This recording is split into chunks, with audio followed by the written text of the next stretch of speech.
All right. Good afternoon. I'll take this opportunity on behalf of the Secretary General, Dr. Mojin Segimana, to welcome you to this webinar. I'm Ruben Kisore, Technical Director, African Organization for Standardization.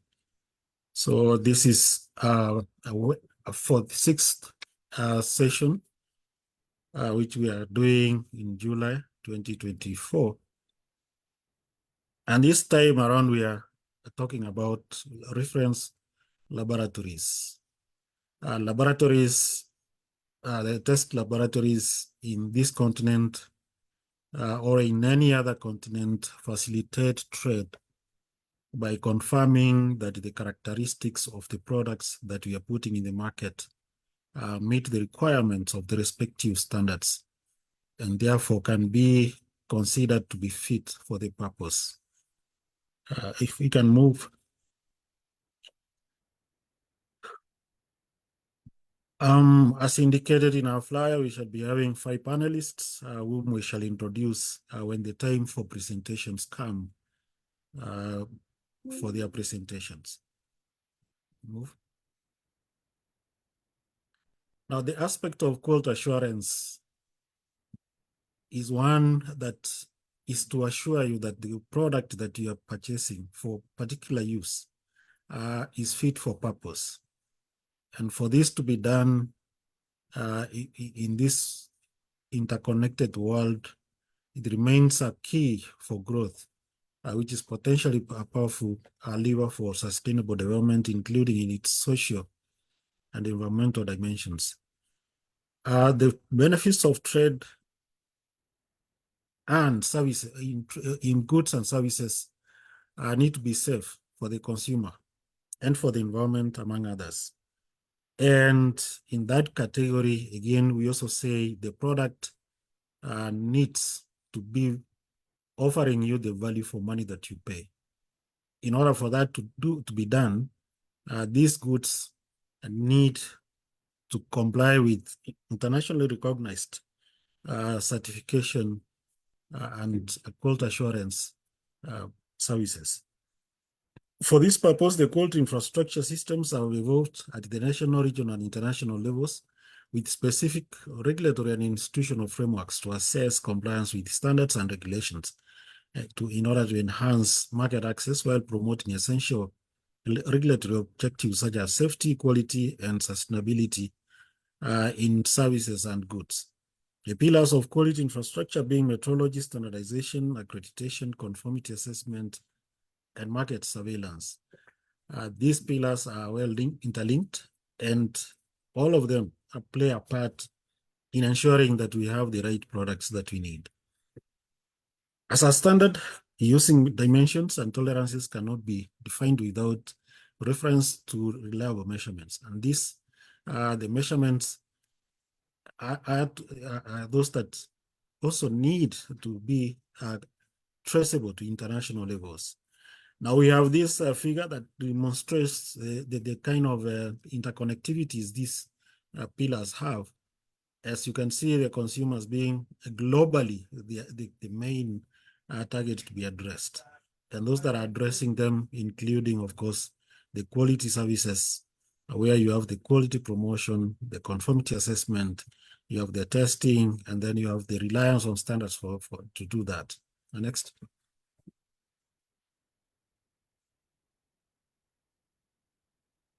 We can move to next slide. So, whereas the quality assurance is the process of making sure that the goods or services perform as agreed, a quality assurance system is a set of processes, controls, and procedures that you all know that organizations and companies put in place to ensure that the quality of the products or services with various procedures allow companies to check their products and services before they are traded in every step. This methodology offers organizations a systematic approach to maintaining and meeting quality standards and customer expectations. In these categories where we're looking at if it is to rely on the conformity assessment, Then you need to look at the following issues: accreditation and certification requirements, the quality control and quality assurance measures, standard operating procedures, which are normally within the companies that are producing the goods or services, calibration and maintenance of testing equipment, and data management that is under reporting. So in an interconnected marketplace, therefore, maintaining product quality and compliance with regulatory standards through implementing rigorous quality assurance protocols to monitor, maintain the product quality throughout the manufacturing process is non-negotiable and requires product testing, inspection, and certification. So as we mentioned sometimes, and this is something that we get a challenge in the continent, is when you are saying we need the products to be tested, we need the products to be certified, we need inspection to be carried out, and we need, for those who are testing or those who are doing certification, to be accredited to the specific standards. The issue here is that sometimes people look at these processes and think they're expensive, but at the end of the day, it is what gives you value for money. It is what makes sure that you are safe. And therefore, if it is not done, what does it mean? That we end up getting products that are poor quality, products that do not merit to be paid for the amount of money that we pay. And then you end up with products that are not durable. In the worst case scenario, you end up with a product that causes problems in health, causes injuries, and sometimes can cause death. So these are the interconnected processes that we must always emphasize, that by the time you are receiving a product, whether it's a textile product that you're putting on your body, or it is a product that you're using for construction, it is a product that you're using for driving or for purpose of mobility, these products have been tested, these products are certified, and this product can be considered to be safe. Yeah. Next.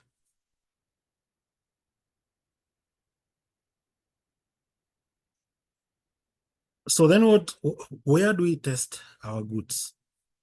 Goods are tested. Obviously, services, there's a validation of their quality and safety, but the products are tested in laboratories. And when this is done, it is to ensure that there is quality control, that there is innovation and product development, that a product undergoes those aspects of development. For example, if you're going to have any product on the shelf, has it undergone laboratory testing to ensure that it is stable in the shelf for that specified time? So if you're getting a cooking oil, for example, or cooking fat, and they say it is going to stay in the shelf without refrigeration for 4 months, where was that confirmed? That has to be tested. It has to be something that has gone through laboratory testing. Then there's cost saving to identify potential issues and weaknesses early in the product development. And then there's customer confidence that the product has undergone testing in an accredited test laboratory, and therefore it is good for consumption. To facilitate the above, there are also what we call the reference materials, which are critical, and these are materials that are used in order to ensure, or their characteristics are already known, and therefore they can be used to benchmark. If we use the easiest term, to benchmark that the quality of the product or the test methods that we are using, the parameters that we are using can be traceable and are verified. So laboratories are tested in accordance with the international standard, that is ISO IEC 17025. Those laboratories which are accredited to this particular standard can give you the confidence that whatever standard, test method they carry out, they can be recognized. Let's move.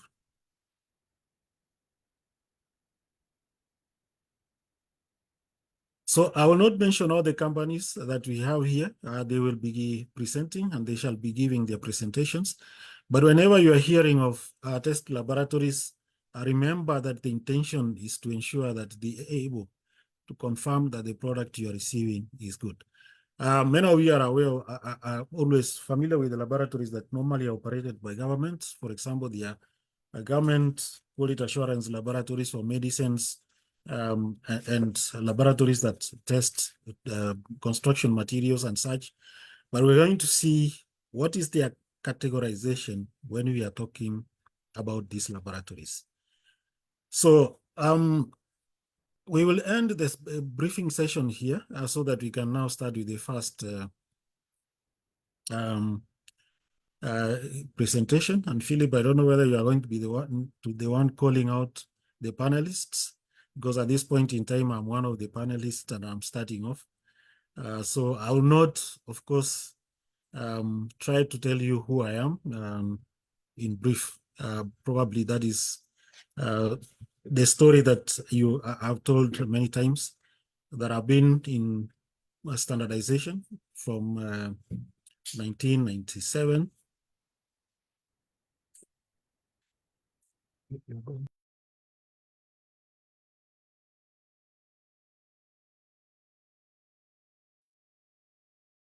And this is an area that I worked on from 1997. I was studying my work in Kenya Bureau of Standards, and now joined also in 2012 as Technical Director of the African Organization for Standardization. So I will start my presentation briefly, and then you can stop sharing so that I can open up the presentation before I switch my mode to moderation.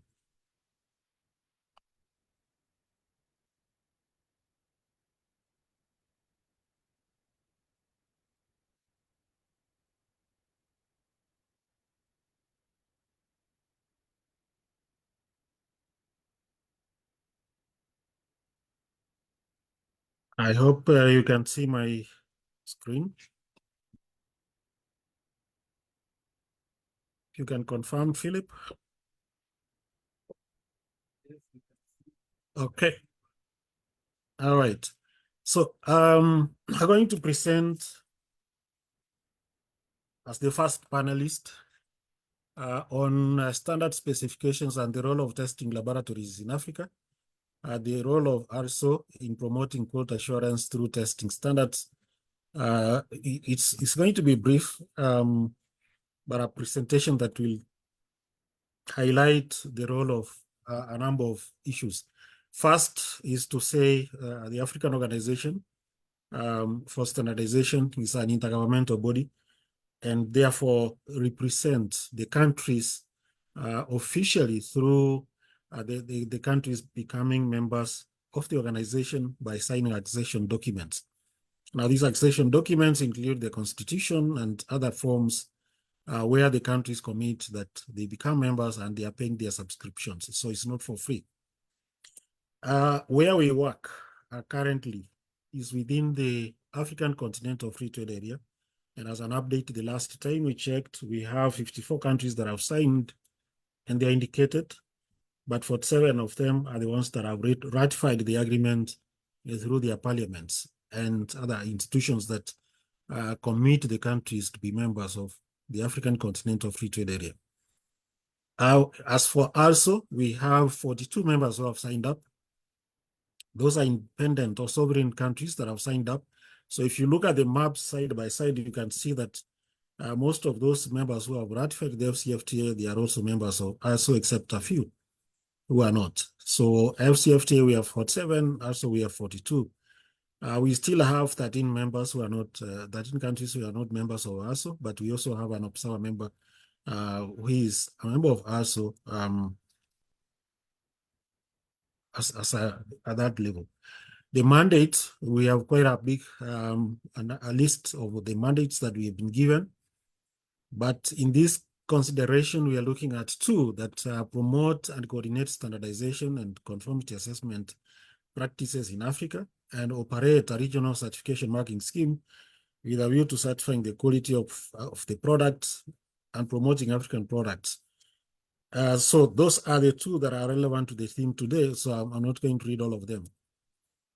The mission that we have is to facilitate African industrialization, intra-African and global trade by providing harmonized standards and conformity assessment procedures that promote sustainable development. Very simple and straightforward mission. So objectives of harmonizing standards, when we look at why do we want to harmonize? Because if you look at all these countries, they have their standards, they have their own experts, but we want to harmonize the standards to minimize redundant or conflicting standards which may have evolved independently. Now, this is one area that you need to look at. Big countries, for example, if you're looking at China, 1.4 billion, one standard for one product. If you're looking at Africa, 1.4 billion, 55 countries, 55 standards. That becomes impossible to trade. And therefore, that's why we are saying we want to harmonize the standards. When you harmonize, you get one standard for all the 55 countries. You can compete with India. You can compete with China. You can compete with the USA. You can compete with the European Union. So that's the essence of the harmonization, so that you have one standard for one product applied in all the countries. When you don't do that, then you have 55 standards, and that is the possibility that these standards are not uniform is quite high.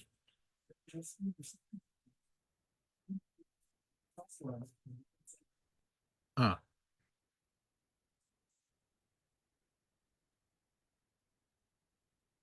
Okay, I've been alerted that the screen is not moving. I don't know why.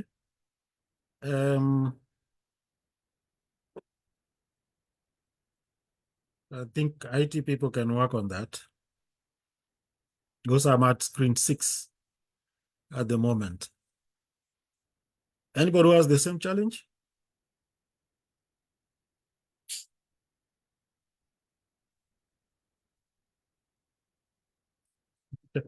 So,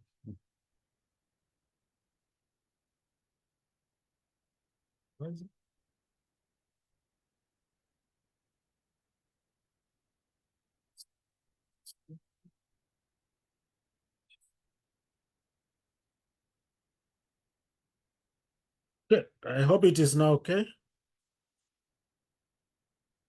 So the goal is to find commonalities when you are harmonizing the standards, so that you're able to you're able to make sure that those commonalities can be retained, those that are not useful are removed, and then you cut costs of compliance. It also reduces complexity for those tasked with the testing and auditing of the standards, so that you're not using so many standards at the same time. So the uniformity of product characteristics across countries increases the marketability of the products. And that is the essence of the harmonization that we need to ensure that you can judge those products. Yeah, so that you don't have to have to think of that they are different. So should our countries be participating in the harmonization? Yes. If you look at countries that have export schemes, how are you going to support your export schemes if you are not using the same standards? When you're using the same standards, you can support those export schemes. You are supporting various sectors to safeguard the national interest in the harmonization of the standards. You're also acquiring advanced knowledge. If there's harmonization going on, you know in advance, and you can have your industries retool their manufacturing so that they can meet the upcoming standards in good time. And you can upgrade the sectoral productivity by building capacity for the players to comply with the new standards or technical regulations and conformity assessment. So always, when you participate in the harmonization process, you have that knowledge in advance. If you need capacity building, you can start it early. So there's the building the foundation for participation in the Africa-wide mutual recognition agreement to facilitate wider market access. So always think of what are the wider implications of participating in the harmonization process. Now, coming to this, because we can talk nicely about the standards, what do we use to ensure that we can actually verify that the products are meeting the standards? We need to have an internationally recognized laboratory infrastructure. And when we use this, it is deliberate that countries need to start shaping up the way they organize their laboratories. Because you might find that a country has a lot of the laboratories in existence, but they have not put them in such an infrastructure or such an organization that you're able to recognize what are the capabilities that we have in the country. Can we test this and that? Can we test these parameters? You find that, yes, you can test, but you don't know which laboratory has that capability within the country. So we need to have a deliberately organized infrastructure within the country. And when you have successful and sustainable exports to the global marketplace are increasingly predicated on demonstrating compliance with respective standards, which specify quality requirements for goods and services. The ability of developing countries and economies in transition to compete in global markets and participate in international value chains is often hampered by the difficulties in proving compliance with the standards that exist for the products. So an appropriate and internationally recognized laboratory infrastructure helps both domestic and global producers and consumers to overcome this challenge.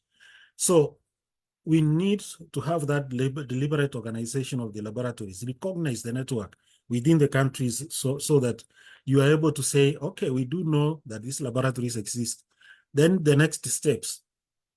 So the functions of the laboratory infrastructure include industrial development through research and development, because we do this, the research is not, always paper-based. It has to be done also by testing. Product development, which is an iterative process. So if any industrialist or innovator is coming up with a product, that product needs to be tested, not in just one laboratory, but in many laboratories. Can you get the same results in different laboratories? And then you can say, yes, this product has been tested. The characteristics are reproducible in a number of laboratories. So there's technology and the technological advancement. You can adjust products, refine them, and gain a competitive advantage. There's the aspect of mutual environmental protection, there's product safety, and then there's mitigations of and adaptation to climate change. The contributions, of course, market access is one of them for exports. There's participation in global value chains. Once you're able to demonstrate that you have laboratories which can confirm the products, you can participate in the global value chains by providing goods or parts of a specific manufacturing concern. The citizens, consumers, and environmental protection is assured by the tests that you're able to carry out. So then you need that policy, a national policy, which we are lacking in many cases. We don't have a specific policy of saying, yes, we have these laboratories, we have this network, and we need to be able to do this. Most times, this is left to researchers to work around, but we need to have that coordination of laboratory needs and avoid duplication of functions of laboratories. That's what I can summarize, that we need that kind of policy within the country to understand our capabilities, our weaknesses, our gaps, and therefore we are able to see where do we focus. If we are an agricultural country, are we able to ensure that our produce is safe? Can we test? There are parameters for testing those. We can't just say agriculture is the backbone of our country, of the economy of the country, and yet we do not have the capacity to test products and confirm to those consumers that we can do this without having to depend on outside help. So within that structure, we have hierarchies. And these hierarchies is where what we call reference laboratories come in. As we shall see as we move forward, these are laboratories. For example, it's a laboratory that performs reference or calibration measurements, procedures, or assigns reference values to test objects, later potentially providing those associated reference values for references or sources of traceability to test results. So do we have a laboratory that is at the apex within the country? So some of the terms used include reference measurement, reference testing, or calibration laboratories. Then B is a laboratory that performs quality and cost-effective, high-volume and specialized testing of biological samples for physicians, hospitals, and other laboratories. The alternate names in this case can be referral, diagnostic, or commercial testing laboratories. So those two definitions. So areas of focus, you normally would look at the whole economy, food and feed quality and safety, And then you have the animal health and welfare requirements for the placing on the market and use of plant protection products, and the sustainable use of pesticides, for example. Safety, quality, and efficiency of machines and equipment, industrial products, for example, electrical, mechanical, biological, chemical, medical devices, and medicinal products. You can have minerals, petrochemicals, and fuels, including the evaluation of value-added products. And these are laboratories that you find in many cases, if it is testing fuels, for example, petrol or diesel, what is the basic laboratory that we can use, and what is the reference laboratory that can assure us that we are getting the right quality? If we are refining, crude petrol, so that we can get the diesel and everything else, do we have that laboratory which can assure us that the distillation taking place in a refinery is getting us the right product? So functions include promote uniform practices in relation to development or use of methods of laboratory analysis. They can provide us with laboratory reference services, or developing reference materials, developing methods of test, and collaborate with competent laboratories in non-African countries. They can create that bridge. So you can also have what we call the national reference laboratories linked with the regional laboratories, because if you are going to have regional laboratories, then they have to have those satellite laboratories to which they are linked, so that at the national level, you have that hierarchy being followed, or so that you can have a traceability chain of all the laboratories. Reference laboratory accreditation and mutual recognition. If it's a reference laboratory, then it has to have obtain the optimum levels of accreditation in the fields in which they specialize. So that's why you find in some categorizations laboratories being given levels that this is a high, quality laboratory, that only those that need to be referenced then can be used. So internationally recognized accreditation of a laboratory and its activities, including testing, sampling, calibration, proficiency testing, and reference material production, enhances confidence in the laboratory and the recognition of its results. So that is what we have as reference laboratories. So does Africa need these reference laboratories? You need to look at the circumstances in which we exist. For example, the design of the LCFTA agreement are heavily leaning on trading goods and the preference for free movement of goods across the borders as a means of verifying that the agreement is working. So if we have to do that, then we need laboratories that we can trust. And that's where these issues of the laboratories that at that level is recognized. Then we have the role of the laboratories in trade facilitation, of course, testing and calibration are able to, are the ultimate tools to verify the quality and safety of the products. The laboratories can also be used as a means of arbitration or dispute settlement mechanisms, so that you can designate a reference laboratory as the final authority to verify that a product is either safe or of the right quality, or it cannot be traded. So if there are disputes, this is what you can use. The laboratories can also be used for purposes of product development and promotion.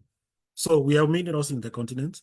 We have standards that define what kind of products we can get from those minerals. If you are mining iron ore and you want to make steel, high tensile steel, you want to make a non-corrosive steel, how do we test? We use these laboratories to test. So in these laboratories, you can subject the products to all the kinds of environments that it is expected to work in, and you can verify that it works. Petrochemical processing for final fuels, we know all this, that if you are going to use petrol, you don't want to ask yourself which petrol station complies with the standards. We just need to go to any petrol station because the refineries are producing the right quality of the petrol. Then agro-processing, as you know, the agro-processing includes getting food and non-food products, and we need to meet the standards in those laboratories if the products are going to be moving freely. So for ARISTO to also have that kind of conformity assessment, we have what we call the African Conformity Assessment Program. I'm not going to take a lot of time on this, but this is a program that takes into cognizance that the standards can only be applied if we have a conformity assessment process in place. And in pursuing the mandate of ASO, this program was put in place so that it can verify or certify products that meet the standards. And this one is worked out as any kind of conformity assessment has to do, that it has the scheme owners, that is also, then the schemes are arbitrated or they are administered by accreditation bodies, and then the schemes, the certification that results from them is done by certification bodies that are accredited by the accreditation bodies, are the same as laboratories which work in this area. A kind of documents we use, we have them listed. I will not read all of them, but to also emphasize that for us to have a recognized system, it has to comply with the basic international standards which apply in those categories. In this case, product standards, ISO IC 17065, the system management system, we have the 17021, and then we have others that are looking at the personnel involved. We also have those that are working with the certification schemes, ISO IC 17067, and then accreditation standards that are done by the IF, that's the International Accreditation Forum, that apply in that. Certification schemes, so that we are able to ensure that we take care of the priority sectors in this continent. We deal with the primary production of crops, livestock, aquaculture. We also have food processing, chain of custody, sustainability and eco-labeling, African traditional medicine, sustainable capture fisheries, good finance grant practice, cosmetology. Cosmetology in this case meaning those aspects of addressing the body, beauty and wellness. And then we have sustainable mining, ecological organic agriculture, and Made in Africa certification scheme. So those are 11 schemes. I thank you very much. Looking forward to further discussions and presentations from the rest of the panelists. Thank you very much. So I can't ask myself the questions. Perhaps I'll ask Philip to post the question, then I can answer that. Thank you very much, Mr. Ruben. And I think the questions that we have for you, I think this one has been very elaborate. We are looking for the role of quality assurance and why it is important. Already you have highlighted this very much. Why reference laboratories are also important in this procedure, and also the role of us in the context of ASO Kaku. I think this one is well elaborated. All we will need now is to share your presentation so that these questions can easily now be reflected by the delegates.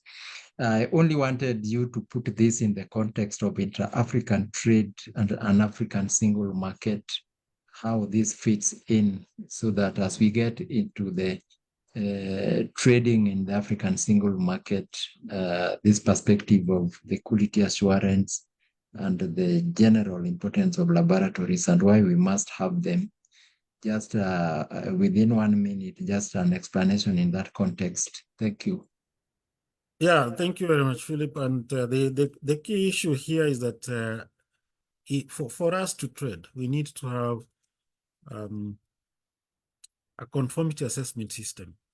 When you look at Annex 6 of the FCFTA agreement, it talks of having mutual recognition so that we can have free movement of goods. Now, that can only happen if we have a conformity assessment system, which includes the testing aspects when we talk about the conformity assessment. And this system is such that it is offering confidence in the goods and services that are provided by the business community or the entrepreneurs in the continent. Now, in this system, that is where you find that mutual recognition being emphasized, mutual recognition of conformity assessment results. Which are these conformity assessment results? The testing is part of it. The inspection is part of it. Those certification processes are part of it. And this can be underpinned if we are looking at accreditation. Now, in this continent, all these elements are actually in place. The only thing that remains is for us to have them moving forward as a unified system that can tell people that, yes, we have a conformity assessment system that is internationally recognized, and therefore it is able to satisfy us or satisfy all the member states or the state parties of the AFCFTA that the goods you are receiving from one state party going to the other state party comply with this conformity assessment system, and this conformity assessment system is acceptable and mutually recognized, and therefore we are able to have free movement of these goods. That is the context that we are looking at. Thank you. Thank you very much. I think that one is well said. Thank you, Mr. Ruben. This particular moment, we will go to the second panelist. I can see Aziz Mutoka, you hold on until we reach the answer and the questions and answer session after the presentations. So Aziz, just hold on. We will go to the second panelist, and the second panelist here is Oluranti Doheti, the Director of Export Development at Flexim Bank. Mr. Dan, if you can highlight that as Mr. Ruben. Thank you, Philip. And good afternoon, everyone. It's a pleasure to be here with you today. Presentation is going to focus on the Africa Quality Assurance Center, which is an initiative of the bank. I am a director at Flexim Bank, and I supervise and oversee the bank's industrialization and export development initiatives. And one of the key initiatives that we in the bank are promoting is the Africa Quality Assurance Initiative. I'll be sharing with you what the initiative is about, and then briefly stop to take questions and still available to engage with the audience on whatever clarification may be required on this initiative. So just to go straight into my presentation, we start with a statement of problem. What exactly is Flexim Bank trying to address with the Africa Quality Assurance Center initiative? One of the things we noted was that empirical research has demonstrated that in spite of global tariff reductions, African countries have not been able to significantly increase their share in global trade. Some of the reasons alluded to this is because of increased non-tariff barriers, such as Excuse sanity. me. Yeah, Yes. put it on a presentation mode, please. Your presentation. Just a moment, please. Yes, please. Trying to. Just a moment.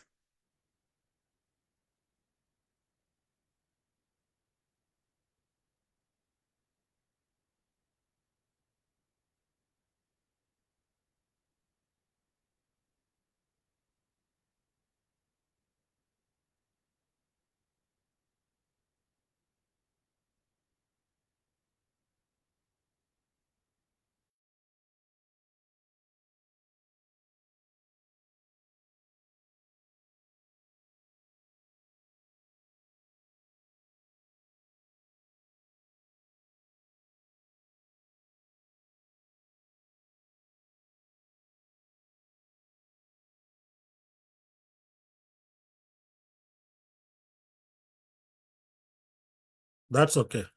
Please confirm if you can see my screen now. That's okay. That's okay. Thank you. So I was stating that part of the reasons why African countries have not been able to significantly increase their share in global trade has been due to increased non-tariff barriers to trade. And some of these increased non-tariff barriers to trade include sanitary and phytosanitary measures, SPS, and technical barriers to trade. And for us, some of the research we came up with also pointed to the fact that there's inadequate quality infrastructure. And this includes shortage of hard quality infrastructure, such as testing laboratories, and soft quality infrastructure, such as adequate national quality policies, national standards, as well as harmonization of these standards. And this takes us to looking for a solution. And for us, we came up with the Africa Quality Assurance Center initiative, where we have decided to support, in finding the solutions to the impediment to trade.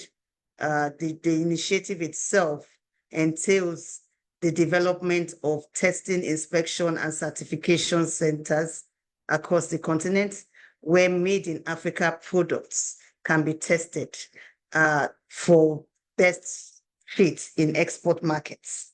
So the Africa Quality Assurance Center initiative is to facilitate intra and extra Africa trade. And looking at the core objectives of the Africa Quality Assurance Center, the first one is to facilitate market access for Africa products. The second is to promote exports by facilitating intra and extra African trade of manufactured products on the continent. And the third is to ensure that Africa producers are integrated into regional and international supply chains.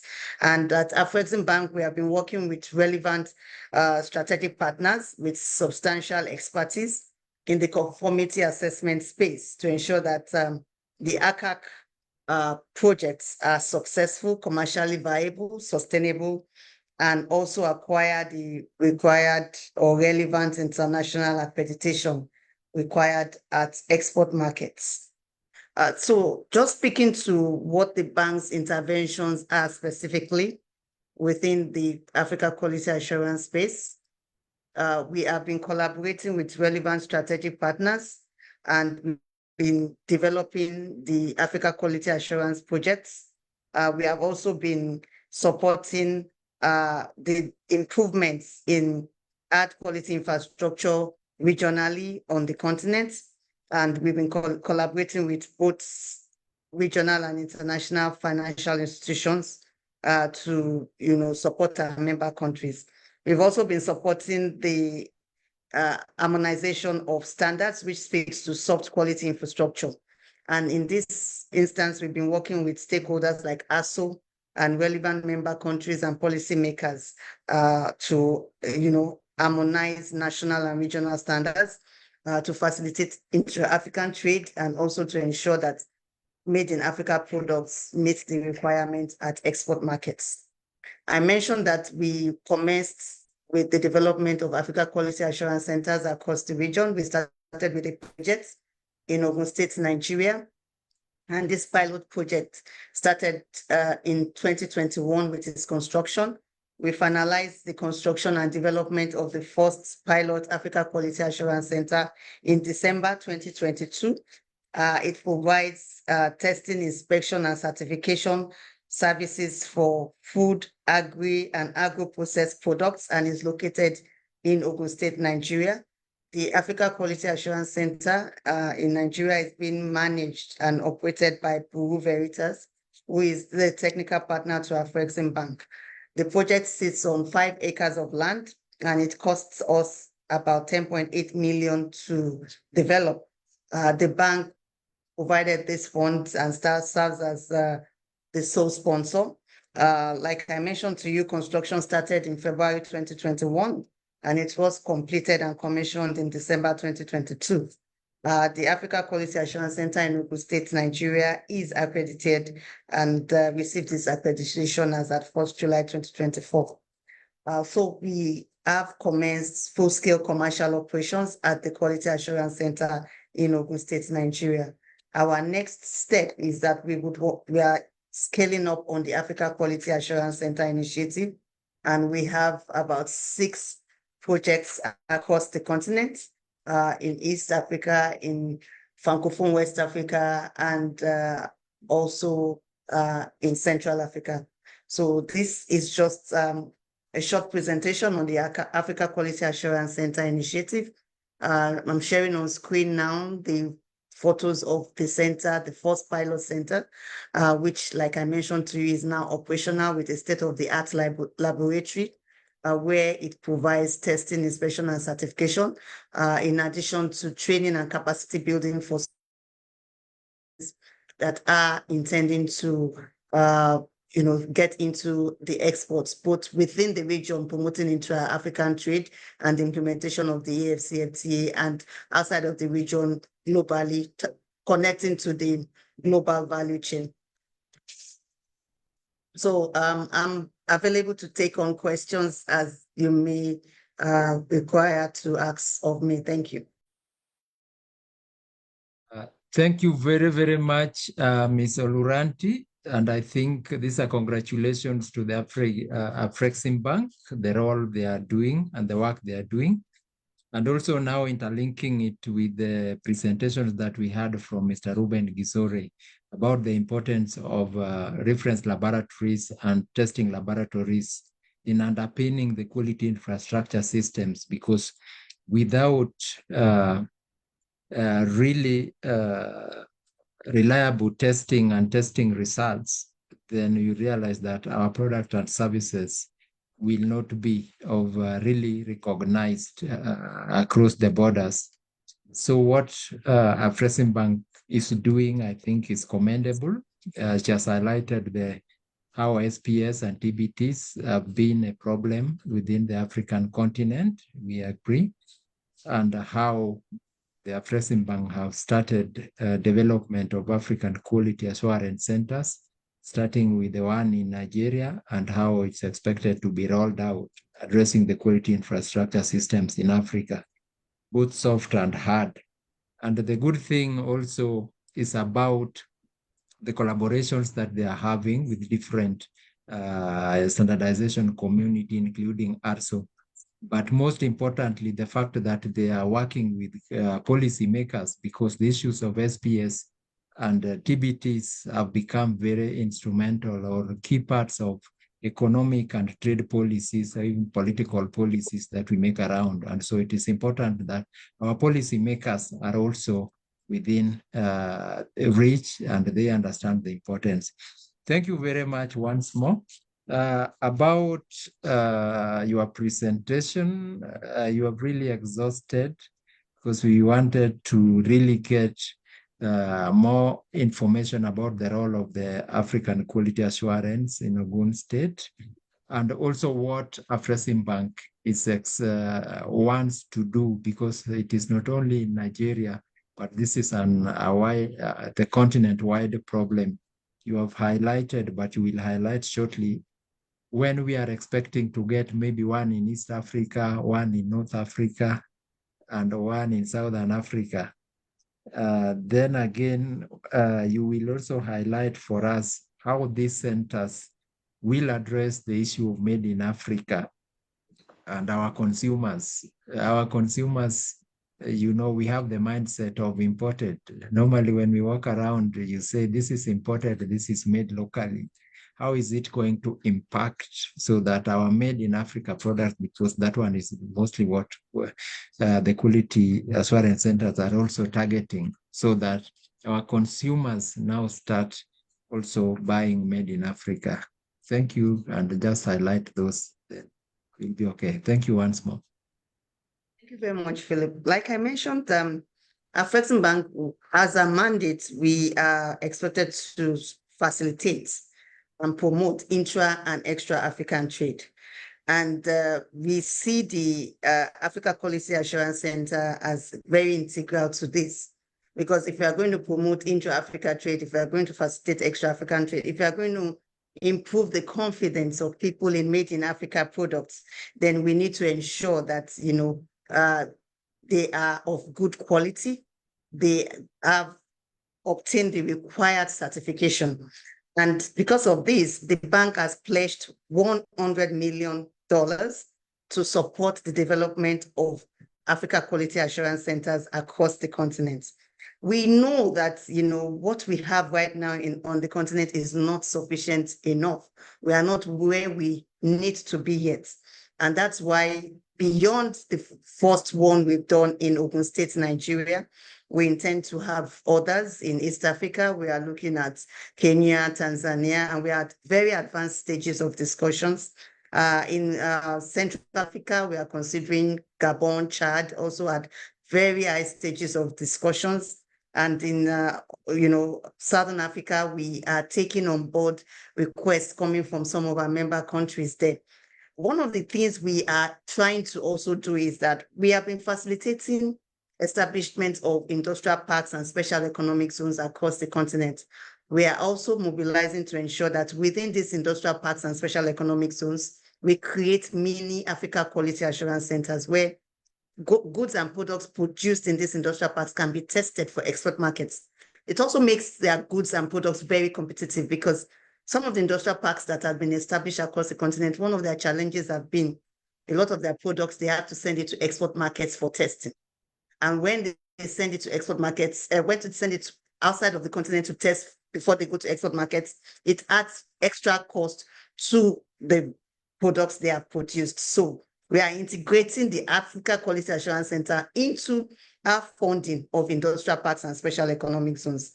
And with regards to how do we see the Africa Quality Assurance Center promoting intra-African trade and making the confidence in African products to be enhanced? We believe that it addresses the issue of duplicity. We are creating a network of testing facilities across the continent that would have the high-end technology and state-of-art equipment. They will also have highly trained personnel.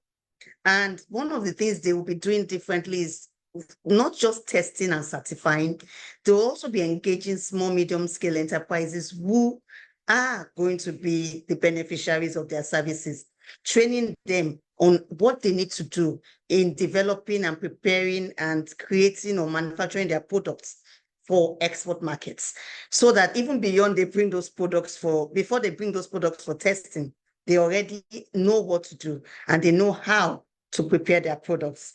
We also intend to continue our support to ASO in terms of harmonization of standards, because we believe that that is key in ensuring that we achieve our objectives of the testing and inspection and certification centers. Because if you don't have harmonized standards across Africa, then it becomes very difficult to facilitate intra-Africa trade. I just want to assure you that we intend to continue to deploy funds and to support the developments in the quality assurance space, in conformity assessments, both in hard and soft infrastructure. And we believe that this would increase visibility and marketability for Africa products, not just within our countries and within the region, but globally. Thank you.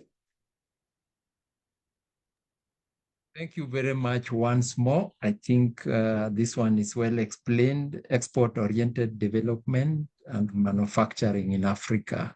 Thank you so much. And we take this opportunity now to welcome our third panelist, who is Ms. Susan Munyiri Ochieng, Quality and Conformity Assessment System Strengthening Expert and Afra-Kemari Council Chair.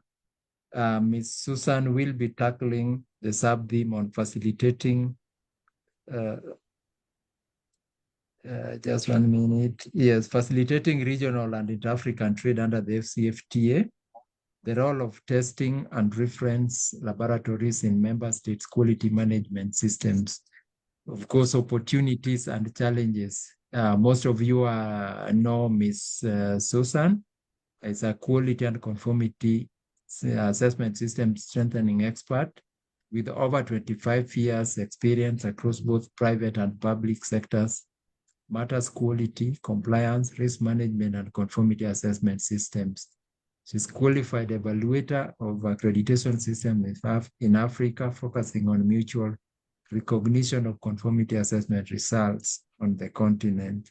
And she currently serves as the chair of the AFRAC mutual recognition arrangements, which we have heard from the previous speakers, the importance of mutual agreements and arrangements in terms of certification, acceptance of certification results. She has a special interest in development of a functional quality infrastructure in the country, Africa and beyond. That is Kenya, Africa and beyond. And that one is what Mr. Ruben talked about, international recognition of our quality infrastructure systems.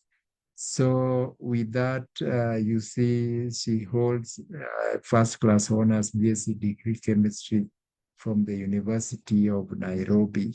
Sorry, my screen is cutting short on that, but you can see the other qualifications.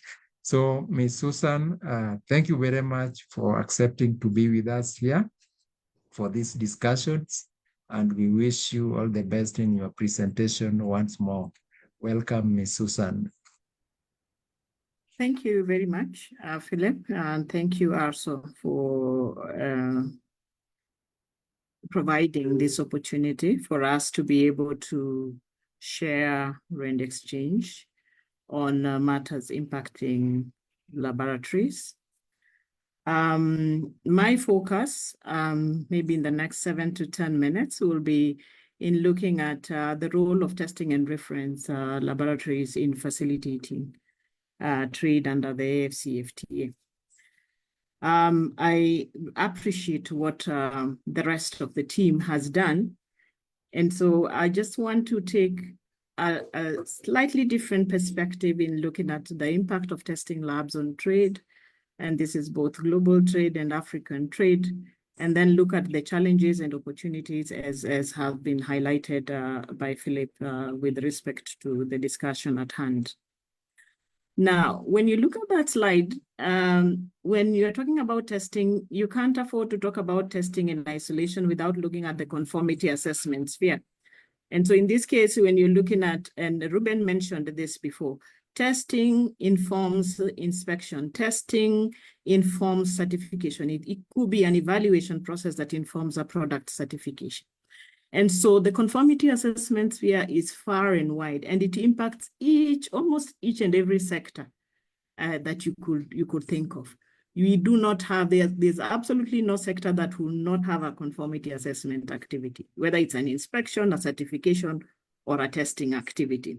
And so what we are discussing here is really, something that really needs to be thought through critically in terms of capacity and capability, if we are serious in terms of facilitating intra and, of course, inter-African trade. Having said that, we all appreciate that testing plays a crucial role in supporting the vast volume of the products that are traded. It not only facilitates market access and compliance, but it also enhances, consumer trust and safety.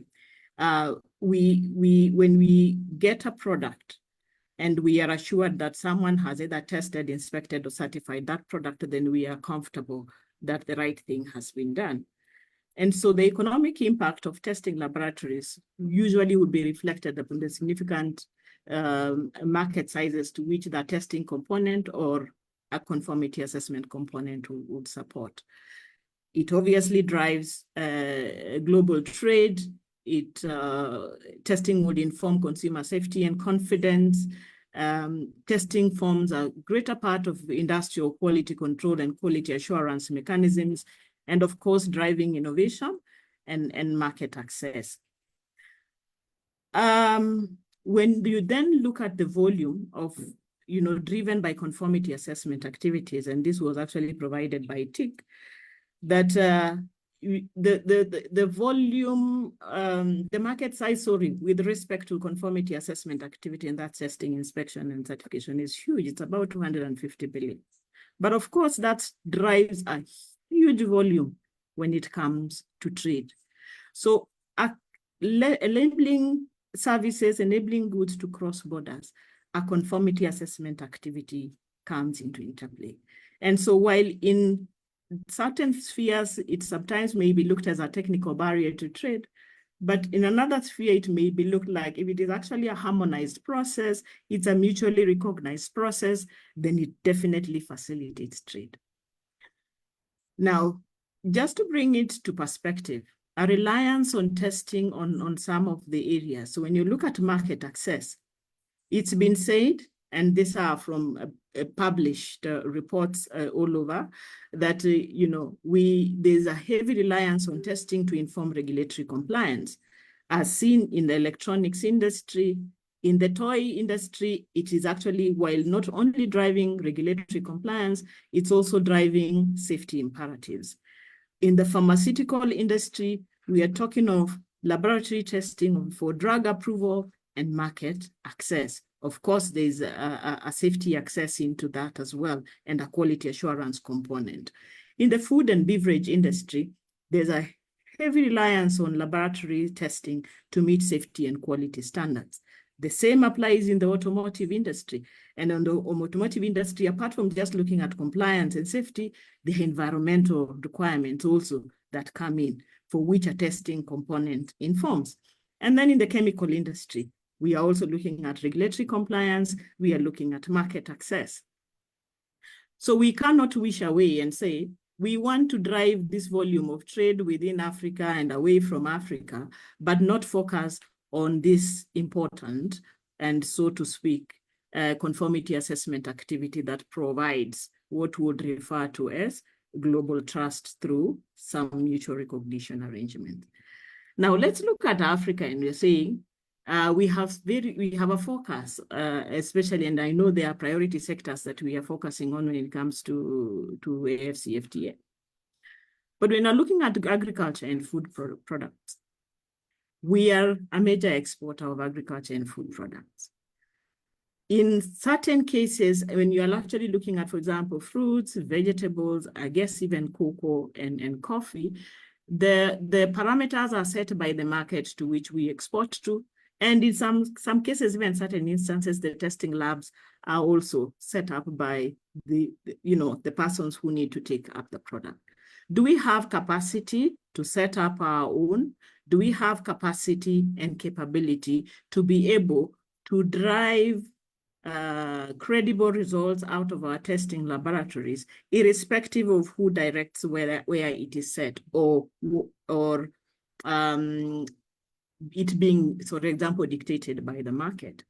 And so if we look at the volume of cocoa, coffee, fruits and vegetables that actually come out of Africa, whether they are traded within Africa or across, we need to look at this volume of business that we are driving.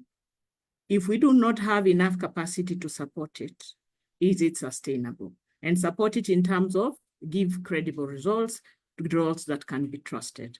The same happens to minerals and mining, because if we are going to trade amongst ourselves, then we need to be able to accept our results and reciprocate, meaning that if our results come from country A to country B, then country B needs to be able to accept that result without an additional test to be able to confirm that country A has done the right thing. And that is where the mutual recognition arrangements come in. We are talking, the same applies to textile and apparels, and as well as pharmaceutical products. So what is it? What do we need to do to be able to have the right capacity and the right capability, or the appropriate capability to drive a credible test result that everyone can rely on? And I like what the previous speakers have talked about. Standards have to be harmonized in one way or another. But as well, we also need to be able to provide for acceptance of results across our territory. And we appreciate that the AFCFTA has actually recognized the African Regional Accreditation Mutual Recognition Arrangement as a route towards which the mutual recognition of acceptance, rather, of test results is embedded. And so we are in the right direction. So when looking at also the AFCFTA, the key priorities that are captured under the AFCFTA, and I just singled out two. I know there are many others. So when you look at agro-processing, we are informed that this, agriculture, of course, contributes to a higher percentage of our GDP. But what struck me most is the expected growth in the intra-African trade when it comes to agro-produce, agricultural products, which obviously needs to be supported by our testing laboratories. Now, same to pharmaceuticals. There's a lot of work that's going on in pharmaceuticals, and we need to see commensurate work coming in, supporting the testing capability and capacity around the pharmaceutical production. So there's obviously a requirement for investment in the testing capability to support these manufacturing imperatives, and also to support what we have envisaged with respect to supporting the intra-African trade. So what are the challenges?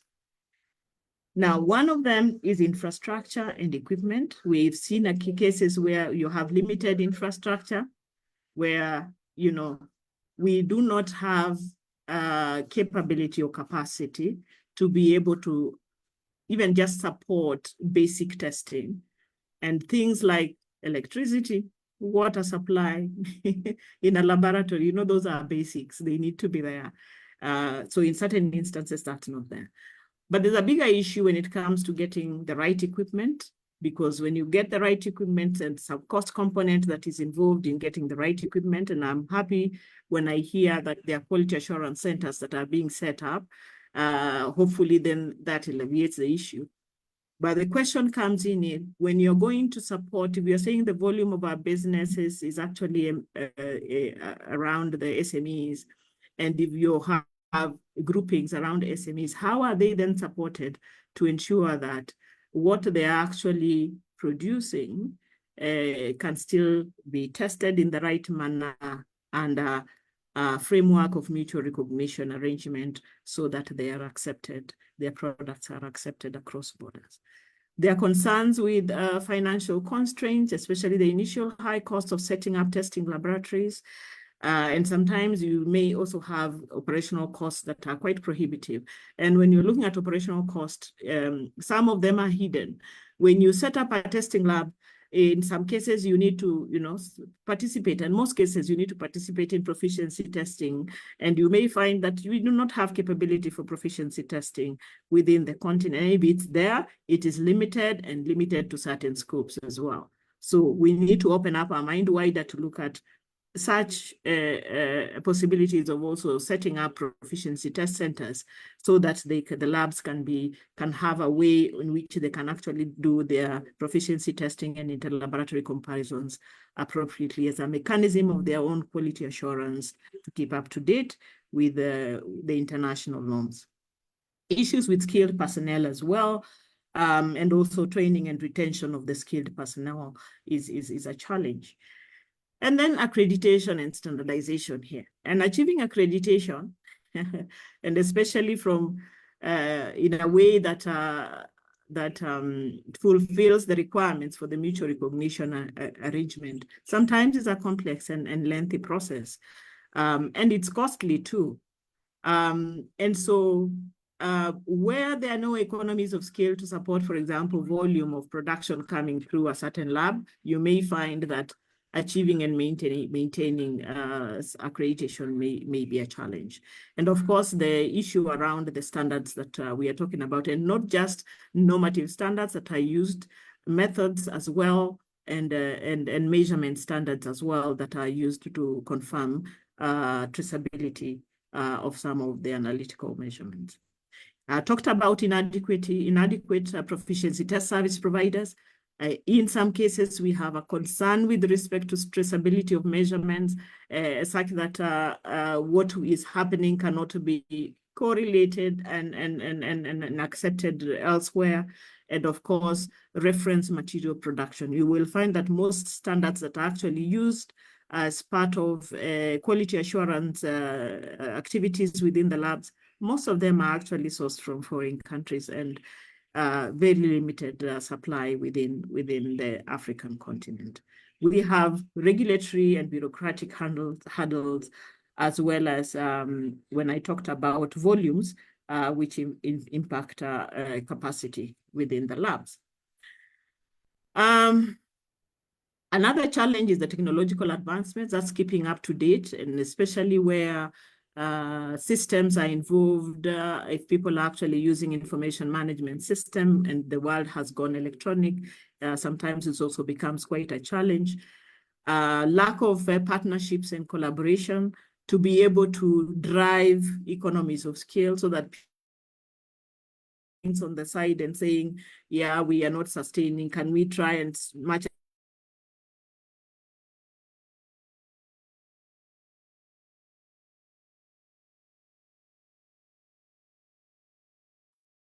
Sorry, Susan. I don't know whether it's your line.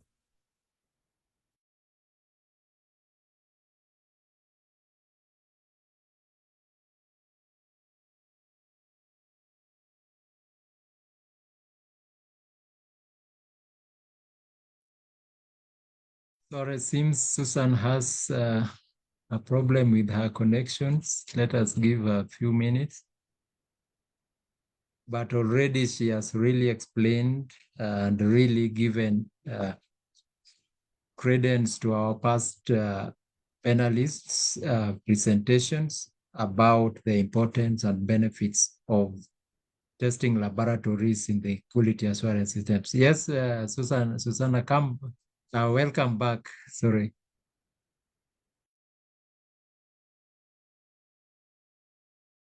Unmute yourself.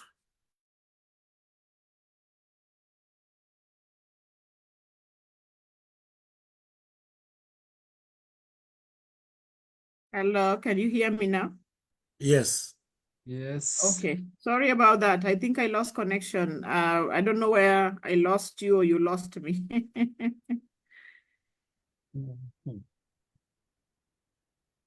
I think you are talking about the challenges. Okay.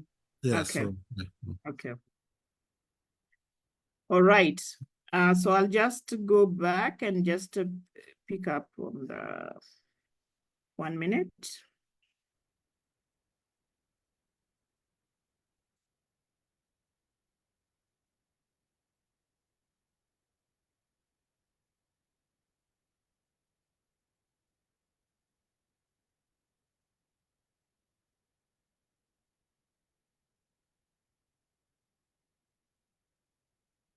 All right, can you see my screen now?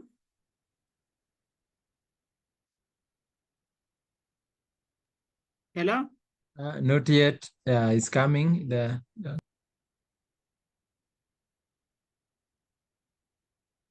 You're there. Yes. Okay. All right. So I was talking about the challenges. So I was moving on to the possible solutions. We see government support, of course, in investment in infrastructure and also incentivizing setting up of testing labs, partnerships as well, which provide technical assistance, training and equipment as being another possibility.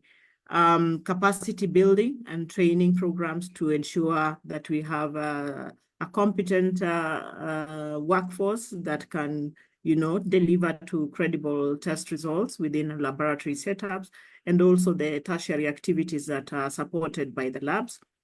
Of course, streamlining regulatory processes. And this, I'm saying this with some, a lot of reservations to a certain extent. I know that some of the labs, especially in some of our countries, are actually resident within the regulators. And so, and to a certain extent, they either provide service or they're confined to how much they can do. And so if there's a way in which this can be opened up so that, private sector comes into play, build up capacity where, of course, there's need, and of course they seek growth. Then the second and the other one is the public-private partnerships, which we are talking about, encourage investment by private sector in the areas of need, and of course where they are seeing a business benefit. And then awareness campaigns, that's educating stakeholders about the importance of testing and of course certification. This then drives the demand and also getting to know where and the capability is, which testing house has a particular scope for tests, and people are aware where they can actually take their products for testing if required, or who can then get to their site to be able to sample for testing. And of course, then we are talking about economies of scale, and that's where we're talking about grouping. So if there's an SME, there's a hub that is there supporting SME activities, is there a way that a test house can actually be set to support that hub instead of each and every person setting up their little test houses all over the place? Of course, the industrial hubs and the economic zones. Okay, so in essence, that is what I had. And just to sum it up by saying that, by addressing some of these challenges will obviously enhance the laboratory infrastructure, in which in turn will obviously support the trade that is expected, the growth in trade as expected within the continent. So thank you very much. I submit. Thank you. Thank you very much, Susanna, for this very informative presentation that you have given us, highlighting the opportunities, the challenges that we have, and confirming that indeed testing laboratories are really the key in terms of quality infrastructure systems. You have given us the challenges that we have in Africa and how we can address them. Indeed, you have almost answered my questions about the role of testing laboratories and why this is important, then about the challenges facing Africa in these efforts, and also some of the ways we can address the challenges. But there is a component which I want you to highlight most in this respect, the implementation of quality management systems according to an internationally recognized system. You can just re-emphasize this much more. How does it become internationally recognized system? Because traceability, acceptability, reliability comes into thought when we think of testing laboratory. You did it. Where did you did it? Is it recognized? What is the process that can lead us if I start a testing laboratory, a reference laboratory? If you highlight that, then I think most of our audience here will have really understood your perspectives in this webinar. Thank you. Okay, international recognition of a testing laboratory comes usually through accreditation. And I veered off this because I know there's a speaker who's going to be talking about accreditation. So I didn't really want to duplicate the effort that they were going to put in. But what I would want to say is that the international standards which testing labs are assessed, and in testing lab has to meet the requirements of ISO IEC 17025. An assessment is done.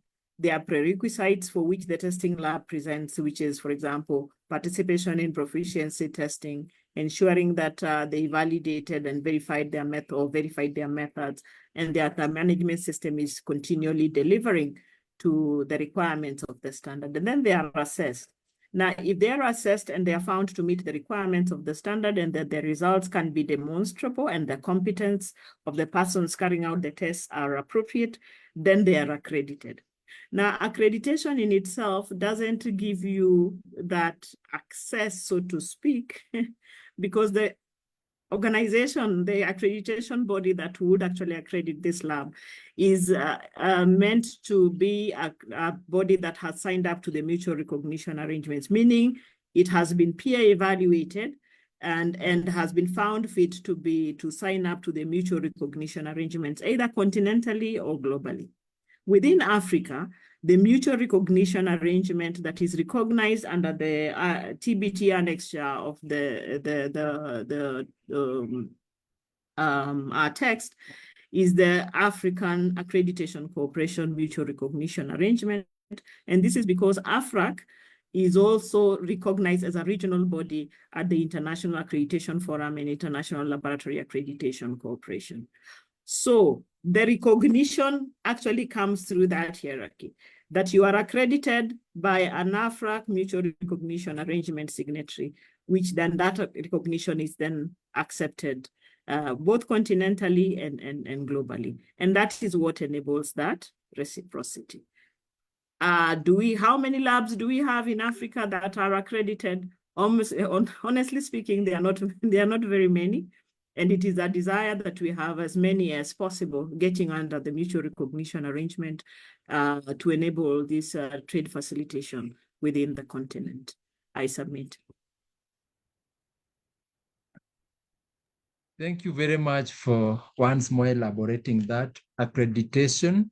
And we talked about this recognition, and we talked about the benefits of testing laboratories. And when we use certified reference materials, the issue of dispute resolutions, because we are getting into FCFTA, dispute resolutions might come, but if the laboratories are not internationally recognized, how then are we going to resolve the dispute resolutions that might be coming with trade across the borders? Thank you very much once more, Susanna, for these elaborate presentations, explanations, and contributions. We are going to our fourth speaker.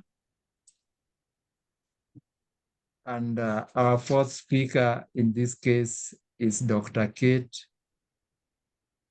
Mastrovska, Deputy Executive Director and Chief Science Officer at the AOAC International. Dr. Katerina will be making a presentation on standard test methods, unofficial methods of analysis for industry stroke product, testing methods and role of test standards in promoting quality assurance, and the benefits within the FCFTA for inter-African trade and challenges for implementation in Africa. Dr. Katerina is Deputy Executive Director and Chief Science Officer at the AOAC International, where she's responsible for leadership of all science programs and projects. Having joined there in January 2023, but has been a very active member of the AOAC International since 2004. She's a fellow of AOAC International and received the association's highest scientific honor, the Harvey W. Wiley Award 2021. She worked for the University of Chemistry and Technology in Prague, the US Department of Agriculture, and founded her own independent consulting business, Excelon International. In 2009, she began her work at Covance Laboratories, where her responsibilities grew rapidly. After the acquisition of Covance Food Solutions by Eurofins Scientific, she has most recently served as Chief Scientific Officer, Eurofins US Food Division. Kate holds a PhD in food chemistry and analysis from the University of Chemistry and Technology in Prague, Czech Republic. Dr. Kate, it's our pleasure to have you this afternoon for this 46th session of the ASO webinar. And we give you almost another 10 to 15 minutes so that you can interact with us and then also make your presentation and contributions. Thank you and welcome. Thank you very much, Philip. Can you see my slides? Yes, we confirm. Just put it on a presentation mode. Thank you. So thank you so much for a kind introduction and for the invitation to speak at this webinar about AOAC international standards and official methods and how they promote quality assurance and international trade. Just as a brief introduction, AOAC International is an independent, not-for-profit association and voluntary consensus standard development organization, which was established 140 years ago, and this year we're celebrating that anniversary. The AOAC acronym stands for the Association of Official Analytical Collaboration, and AOAC's vision is global alignment of trusted analytical solutions, which is supported by our mission to advance food safety and product integrity through standards, validated test methods, and laboratory quality programs. And we do that through our science programs, which cover three main activities: standard development, conformity assessment, and also proficiency testing. And all of these have been mentioned throughout previous presentations. When it comes to standard development, AOAC currently develops two types of voluntary consensus standards: standard method performance requirements, or SMPRs, and also standard guidelines, such as various method validation guidelines. The SMPRs provide minimum requirements for method parameters such as recovery or repeatability or reproducibility that a method should meet. So they are important to establish and develop analytical methods and also validate methods, which are then evaluated by AOAC experts for conformity assessment, either within the Official Methods of Analysis, or OMA program, or for official method status consideration, or they can be also evaluated for certification within a PTM program, which is Performance Tested Program. And this program is used for an independent third-party evaluation of proprietary methods such as test kits. And you might also see it on these test kits, which are approved by AOAC International. And last but not least, AOAC also provides accredited proficiency testing programs for various analyte matrix combinations. And the previous speaker highlighted the need for appropriate proficiency testing programs. And I would like to highlight that we've been discussing potential collaboration with the AOAC Africa section on development of proficiency testing programs for African countries. AOAC is certainly best known for its official methods of analysis, which represents a comprehensive collection of more than 3,000 chemistry, microbiology, and molecular biology methods. And these methods undergo really rigorous scientific scrutiny to ensure that they are highly credible, reliable, and defensible. And as such, can provide increased confidence in the analytical results. And the previous speakers talk about the mutual acceptability of results. So again, using official methods which have been really thoroughly validated can help in this type of mutual acceptance and harmonization. AOAC official methods are also being referenced by regulations and government agencies, and many of these methods have been adopted as internationally harmonized reference methods by other SDOs, other standard developing organizations such as ISO or IDF, which is International Dairy Federation. And last but not least, they have been and are being adopted by Codex Alimentarius and are listed in the Codex Standard 234, which include recommended methods of analysis and sampling. And as such, AOAC methods help resolve disputes and facilitate trade and support global safety.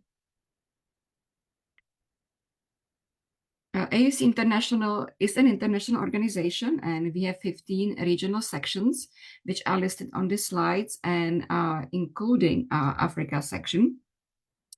And AOAC sections can provide an important insight into regional analytical challenges and needs, and also help in collaboration on global alignment, which is, as I mentioned, the vision of AOAC International. I was asked to look at challenges and needs, and I would say there could be various regional challenges and needs, which are typically given by region-specific issues and method needs based on, for example, specific regulatory or safety or trade or other issues. And one particular issue are unique commodities, which might not be included in the method scope when it comes to the original method validation. For example, in discussion before this webinar, Mr. Ruben Desire mentioned an example of aflatoxins in cassava. And I'm sure there are other examples where African region, for example, would need extension to additional matrices or analytes when it comes to official methods. And unique commodities which are not in the method scope are just one of the potential challenges for implementation of official methods in different regions. And the previous speaker talked about quite a list of challenges which can be encountered in the African countries. It might also be the availability of certain equipment or regions, including the reference standards. And she mentioned, for example, the calibration standards, or in some cases, also inability to, for example, use certain solvents in certain countries. Other challenges might include availability of appropriate training and also proficiency testing programs. And again, these have been also highlighted by the previous speaker. And I would like to say that AOAC International and particular AOAC sections can help with some of these challenges and drive initiatives that are important for the particular region. And I want to provide examples of two initiatives that are led by the AOAC Southeast Asia section, but I believe are highly relevant to the African region as well. And in fact, there are experts from Africa participating in these initiatives, which include pesticides in herbs and spices, which are this project is focused on pesticide multi-residue analysis of important pesticides in important herbs and spice commodities, which are important to trade. And the other project which I want to highlight is cyanide, which is released from cyanogenic glycosides in cassava products, and other commodities. And these initiatives have started at the regional level, but we hope to bring them to the international level for AOAC standard and official method development. And with that, I would like to thank you for your attention. And if you're interested in AOAC international activities, please sign up for free weekly updates, which we call Spectrum, which will come to your email every Friday and include information about AOAC meetings, working groups, webinars, calls for experts and methods, and much more. Thank you so much. Thank you very much once again, Dr. Katerina. And thank you very much for the very illustrative presentations that you have given us. And I think from the presentations, we realize that there's a lot of work going on. If we talk about of about 3,000 chemistry, microbiology, and molecular biology methods that AOAC is already running, and then how they are done, rigorous scientific scrutiny that they undergo. I think this one is a great work. And not only that, the fact that they are also based in Africa is a testimony that they are doing good work. And of course, our collaboration with the AOC is also very important and key. You have highlighted the challenges that we have, the issue of unique commodities, which I agree with you. And this one also impacts very much on the made in Africa products, because most of our products are also unique. And that's why also has unique African harmonized standards. So that one is a key point and an area for further engagement. The issue of equipment and the issue of training the human capacity. And I know these ones are areas also that the AOAC is really working on. Going further about your presentations, I really just wanted for you to reemphasize why the AOAC official methods of analysis and test method standards are important for industries and product testing, and especially this quality assurance in value chains and trading systems, while focusing also in Africa. And then the second question about the challenges you foresee in Africa in the implementation of official methods that we are already talking about under the AOSC initiatives, how AOSC is helping in this. I know you have talked about the equipment.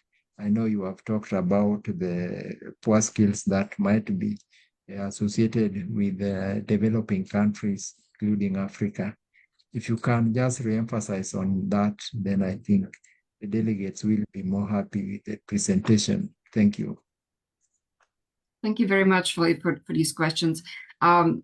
So you already mentioned that AOEC official methods undergo the rigorous scientific scrutiny, and this really helps for them to, be defensible and reliable and provide high confidence in the results. And the previous speakers talk about the acceptance of these results by different parties, and I think that's really important for trade and the mutual recognition, right? And also for harmonization. Again, important for trade. And I did highlight for example, the adoption of AOEC methods by Codex for dispute resolution. But even without the adoption, again, these methods can support harmonization.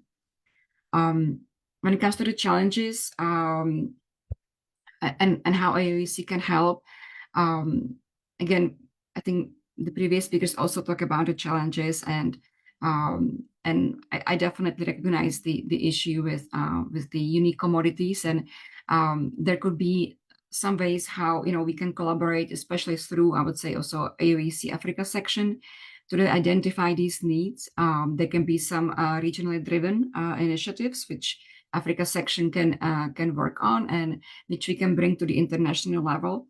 There can also be some targeted, I would say, matrix extensions to regional important commodities or even analytes, right? Because there can be also some unique analytes, not just commodities, which could be again driven by the region and then basically provide added to the AOEC international AOEC official methods as additional matrices, which the methods were extended to.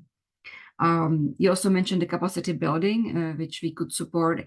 And as I highlighted, we started discussing possibilities how we can collaborate with the AOEC Africa section on development of proficiency testing programs, which would be suitable for African region. And this has been highlighted previously as well, because the previous speaker mentioned that they might not be available or might not be fit for purpose, right? When it comes to the commodities or the tests which are needed to be performed. So I think there's a number of ways. We also really encourage experts from Africa region to participate in AOEC international activities. We have, as I mentioned, the spectrum, and I believe it will provide a slide so we can also see, how you can get these updates, which again come to email every week, and they provide opportunities about engaging with AOEC International, joining working groups, joining expert review panels, submitting methods, and also really kind of highlighting needs that may be coming from different countries.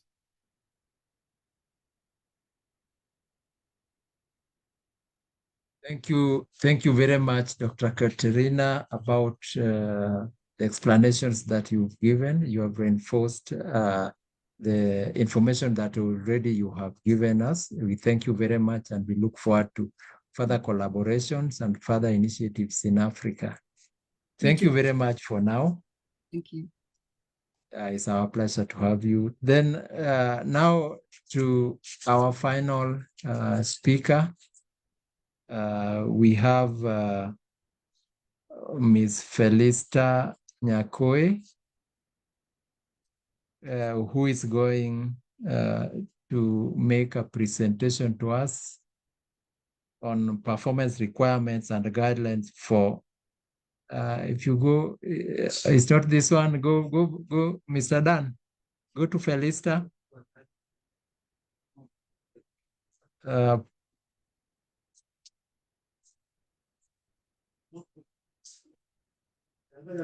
As we wait for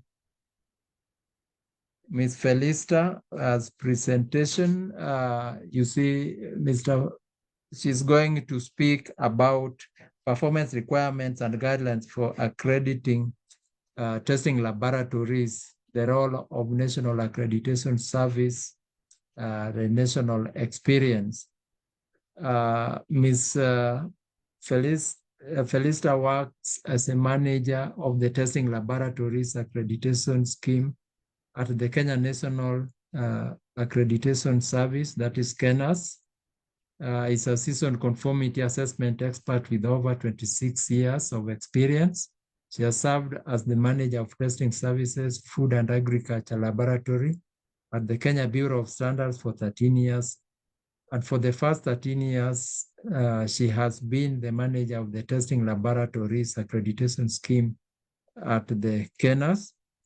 Extensive contributions at international, regional, and national levels include leadership roles in technical committees and working groups, as well as being a sought-after speaker. That one is very true because when we were looking for speakers, we thought of her. Then Felista is also an experienced negotiator, having played pivotal roles in negotiating trade agreements, such as the United States-Kenya Strategic Trade and Investment Partnerships, the EAC Commerce and SADC Tripartite Trade Agreement, the Kenya-UAE Trade Agreements, with the primary focus on standards and their importance to trade. For her professionals, Felsinda holds a Master of Business Administration in Strategic Management and a Bachelor of Science degree. She brings a wealth of experience in accreditation, assessment, implementation, and training of quality management systems across various conformity assessment schemes, including laboratories, inspection bodies, proficiency test providers, and certification bodies. It is our pleasure once more to have Ms. Felista Nyakoe.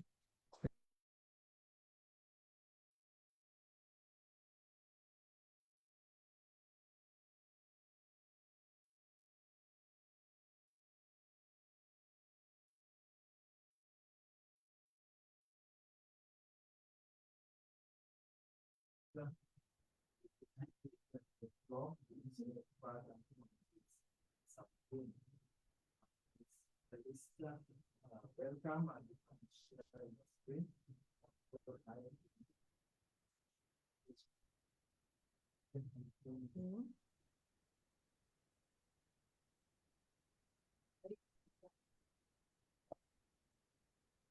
Felista, you can start. Okay. Thank you very much for the nice introduction, Philip. And I want to welcome the participants to this webinar. My main role actually is to summarize what everyone has said. At least somebody has said a small piece of what I want to say, but I just want to bring it into perspective. The issue of recognition, the issues of accreditation, and the issues of testing laboratories and the importance, especially to trade. So my presentation is mainly focused on the role of the National Accreditation Service. That is the national experience we have here at KENAS as providers of accreditation services. So as you have been introduced, my name is Felista Nyakoe. I'm a manager in charge of testing laboratories at KENAS, and welcome to this presentation. Now, when we are looking at the current situation, we are saying that there's a lot of problems in terms of the products that are presented in the market. That is the problems with tainted food, expired drugs, or drugs that do not meet requirements, or drugs that are pirated, electronic devices, consumer products. And this has made it very clear that there needs to be a lot of effort that should be used to protect consumers. Statistics have indicated that most of these design products defects always arise from inadequate information and usually are associated with very many consumer. Sorry, I need to remove this, sorry, please.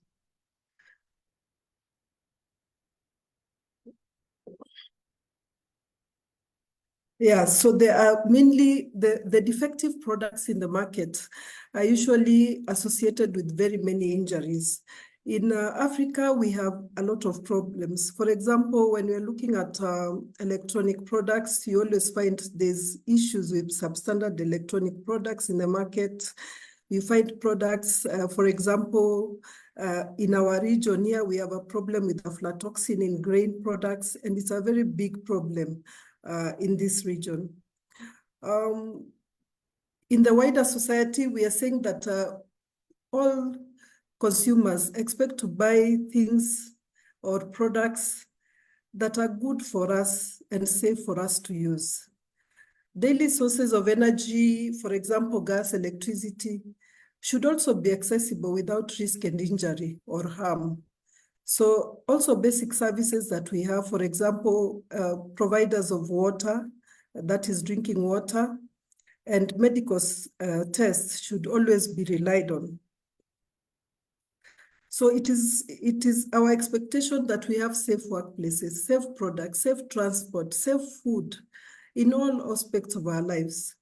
And we are seeing that this expectation is not being matched by reality, because always and every single day we get these kind of products within the market. So we are saying that closing this gap is a vital consideration for governments, for regulators, and for businesses, because we have to keep our places safe. So we are saying everybody needs products, and this everybody includes regulators, producers, distributors, consumers, workers, conformity assessment bodies, and everybody else. They need products that are safe.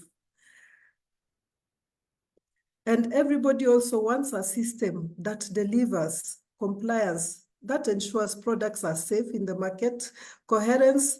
It is clear what criteria is being used to define or to decide which product is safe, is complying with the requirements, and a system also that provides confidence. When everybody sees this system or they see this mark of quality on a product, they can actually believe, or they can have confidence that they're taking something that is meeting the requirements and is safe for them to take. So this is where accreditation comes in. And we are saying that for us to ensure that our people are getting good products, are getting products that will not injure them, products that are health and safe for them, then we need to have this system. And in this system is usually developed either through the use of standards and use of conformity assessment activity. So we are saying that in this area, standards and conformity assessments are required to prevent the influx of substandard products into the African market and to improve on the quality and also enhance the potential access of these products to export markets. We are looking at raw materials, product services, management systems. This can be evaluated against standards, code of practice, or regulatory requirements by test calibration labs, inspection bodies, and certification bodies. Collectively, all these bodies are known as conformity assessment bodies because they check conformity to a particular requirement. So in Africa, we are saying there's a growing number of organizations, most of us know them, and conformity assessment bodies that check compliance with product safety standards, regulations, by providing services such as lab testing, calibration, inspection, and certification services. I'm sure most of us know such bodies. However, anyone can decide to give this service. Anybody can give this service. So how do we know that this service is meeting requirements and is going to give us a result that we can rely on to make decisions? So we are saying it's only accreditation that will declare that these organizations are impartial and competent to provide these services. Now, the role of accreditation, to summarize, is threefold. Number one, it ensures and improves competence. That is the competence of personnel that are performing these conformity assessment activities. In the case of this presentation today, it is the personnel in the testing laboratories. Are they qualified? Are they experienced enough? Do they have the skills? Do they have the knowledge to be able to give a result that can be relied upon? The second role of accreditation is to give confidence to the users of their products that are being presented in the market. When they take the products, do you really have confidence that this product is meeting the requirements that have been set? And then the third role of accreditation is to give credibility. The conformity assessment activities that have taken place to confirm the conformance of a product to requirements, is it a credible process? Is it a process that can be repeated? Is it a process that can be relied upon to give us the good results? So you can see the threefold role of accreditation as summarized in this slide. So for most of us, maybe we are asking ourselves, so what is accreditation? And if you look, if I get a definition from the ISO IC Guide 2, 2004, which is standardization in related activities, general vocabularies, it gives us this definition. It's a procedure by which an authoritative body, in this case, an accreditation body, gives formal recognition that a body or a person is competent to carry out specific tasks. Now, when we talk about authoritative bodies, we are saying these are bodies that have been given the mandate to be able to do the activity of accreditation. And gives formal recognition means that there's a process with which the accreditation body goes through before they decide that this person is actually competent. And this process is usually through an assessment where they go on site, they witness using competent staff or competent assessors who are peers to the laboratory that they have gone to assess, and they see that this body, yes, the way they have demonstrated the documents that they have given are enough for them to make a decision whether they are competent or not, the lab is competent or not. So they give a formal recognition. And this formal recognition normally is in the form of an accreditation certificate, which is usually accompanied by a schedule of accreditation. In the schedule of accreditation, it will show us the specific tests that this laboratory is able to perform competently. Now, we do not give blanket accreditation that this lab is accredited. No, this lab is accredited to carry out specific tests which have been verified that they can be performed competently. So this one, the formal recognition is in conformity assessment activities, and we've said these activities are either testing, inspection, or certification. About KENAS, so now I go to KENAS because I want to go to the national experience. We are saying this is a body that was established in 2009 to carry out accreditation of conformity assessment bodies, which include calibration, product testing, medical testing, proficiency test providers, inspection bodies, verification and validation bodies, certification bodies, and these conformity assessment bodies are in all sectors of the economy. I'm sure in the earlier presentation where Susan presented, you could see she had actually outlined the economic sectors, be it in mining, in the agriculture, in petroleum, in chemicals, in manufacturing, various in construction. So these bodies operate in all those areas. Now, it is a state corporation established by the Kenya Accreditation Service Act 2019. This is an act of parliament as the sole national accreditation body for Kenya. And besides that, you can see the Gazette supplement, which talks about the Kenya Accreditation Service Act. So it is responsible, the Ministry of Industry, Trade, and Enterprise Development. I think this ministry has changed. And the broad objective of KENAS is to strengthen conformance to standards and to build confidence in Kenyan products and services locally and globally. So I want to do a disclaimer, not really Kenyan products, but products of all the countries where we serve, because we serve in various countries in Africa. So KENAS contributes to the Kenya Development Agenda by promoting the use of accreditation and the acceptance of equivalence of accredited bodies worldwide as a means of facilitating trade, enhancing economic outcomes, managing and mitigating risk to quality, health, safety, environment, and consumer protection. We are also a designated member and represent Kenya in regional and international accreditation corporations. Since 2017, KENAS is a full signatory member to the Mutual Recognition Agreement, that is the MRAs, at the International Accreditation Forum, that is IAF, and the International Laboratory Accreditation Corporation, ILAC, and is an arrangement member at the African Accreditation Corporation, AFRAC. The objective of these MRAs is to ensure that Kenyan or other countries' products where we operate and services access markets in other countries. And in these countries, if they are MRA signatories, then they would recognize certificates and reports that are issued by accredited conformity assessment bodies as equivalent to those issued by their own accredited body. This eases and reduces barriers to trade.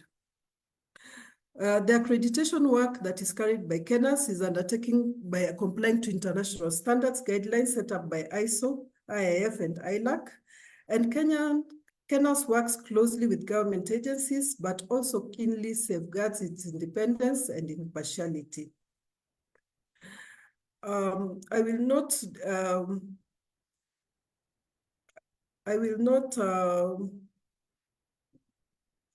delve into conformity assessment, but we provide accreditation services, and you can see the conformity assessment activities that are given accreditation and the standards with which they are provided accreditation for. They are there in that slide. Other schemes that we have under development, there are new schemes, diagnostic imaging, forensic testing, NDT inspection, biobanking, anti-doping labs, good clinical practice based on BICH, and global gap. So those are new schemes that we have. And in this slide, you can see the recognitions that we have. There's the recognition from the AFRAC. KENAS is an arrangement member as AFRAC, and you can see the recognized schemes. You can see the ILAC Mutual Recognition Agreement. That is the one arrangement. That is the one KENAS has. I think now we have a new report. And then we have the Kenya Accreditation Service, the ILAC arrangement. You can see the certifications that we have. Now, the objective of this mutual recognition is actually to remove barriers to trade through recognition of competence of accreditation body. The main motto of mutual recognition is one standard, one test, one conformity assessment accepted everywhere. So if you test in an accredited laboratory in Kenya, I think I can look at that. So let's just look at this slide, and you can see on the apex there is the International Accreditation Forum and the International Laboratory Accreditation Corporation, ILAC. Now this one gives mutual recognition to accreditation bodies. You can see here is country A, and the other one is in country B. This country B, for you to get this mutual recognition, you must go through a process called a peer evaluation, where evaluators come from different accreditation bodies and look and see if your process is complying to the ISO IEC 17011, that is the standard for accreditation bodies, and the requirements from ILAC and IAF. Once they confirm, they give you something called a mutual recognition. You sign the agreement. So that means when you go to the laboratory, now you look at the inner slide, laboratory which is accredited by lab in country, by the accreditation body in country B, it recognizes the results from a lab from another one which is in country A. So by doing this, then it means that when your product goes to that market, they don't need to retest it again. They just accept that this laboratory is accredited by a credible accreditation body. So they accept it and there's no further testing and it's accepted in the market. In the other times before this accreditation came, it means that when products were going to the international market and they're coming from a country with no, which does not have a lab that is accredited, that they would be subjected to further testing. So if they're subjected to testing in that country, you find that sometimes if they fail to comply to requirements, then they're told that your products will be destroyed here at your own cost or will be returned back to the country of origin. So you can see through accreditation and mutual acceptance of test reports or reports from accredited bodies, then we have removed this barrier to trade and it makes it easy to enter the international market. So in testing laboratories, the ILAC-IF motto is tested once, accepted everywhere. So testing laboratories in Kenya, they give various services. The first one is the accreditation service, where we accredit laboratories that apply for accreditation and they have complied to the requirements that are needed. We give them accreditation. We provide training services, or we support the training services where we train on on areas which support the accreditation of laboratories. We also give accreditation certificate attestation, where somebody wants to know this certificate has come from a lab abroad, which is claiming accreditation to this body. Could you confirm that this is correct? So we do that attestation. We also help in scheme development, where we are developing new schemes of accreditation or broadening the schemes that are already there. We are now going into the area of expert advisory services, where we are helping new accreditation bodies to start operation. Right now we have an MOU with the UGANAS, that is the accreditation body of Uganda, which is at initial stages. So we are helping them come up with their processes and systems so that they can be able to meet the international requirements. Then we have another role of awareness creation, where we create awareness of the need for accreditation, the importance of accreditation, why people should be accredited, why regulators should insist on accreditation before they make decisions. So that is another service that we give. We grant accreditation in almost all areas of science, engineering, and product testing. Just think about any area. Is it in education? Is it in infrastructure? Is it where we provide accreditation? As long as there's something that is testing is going on, then we give accreditation. The international standards, ISO 15189, this is for medical testing.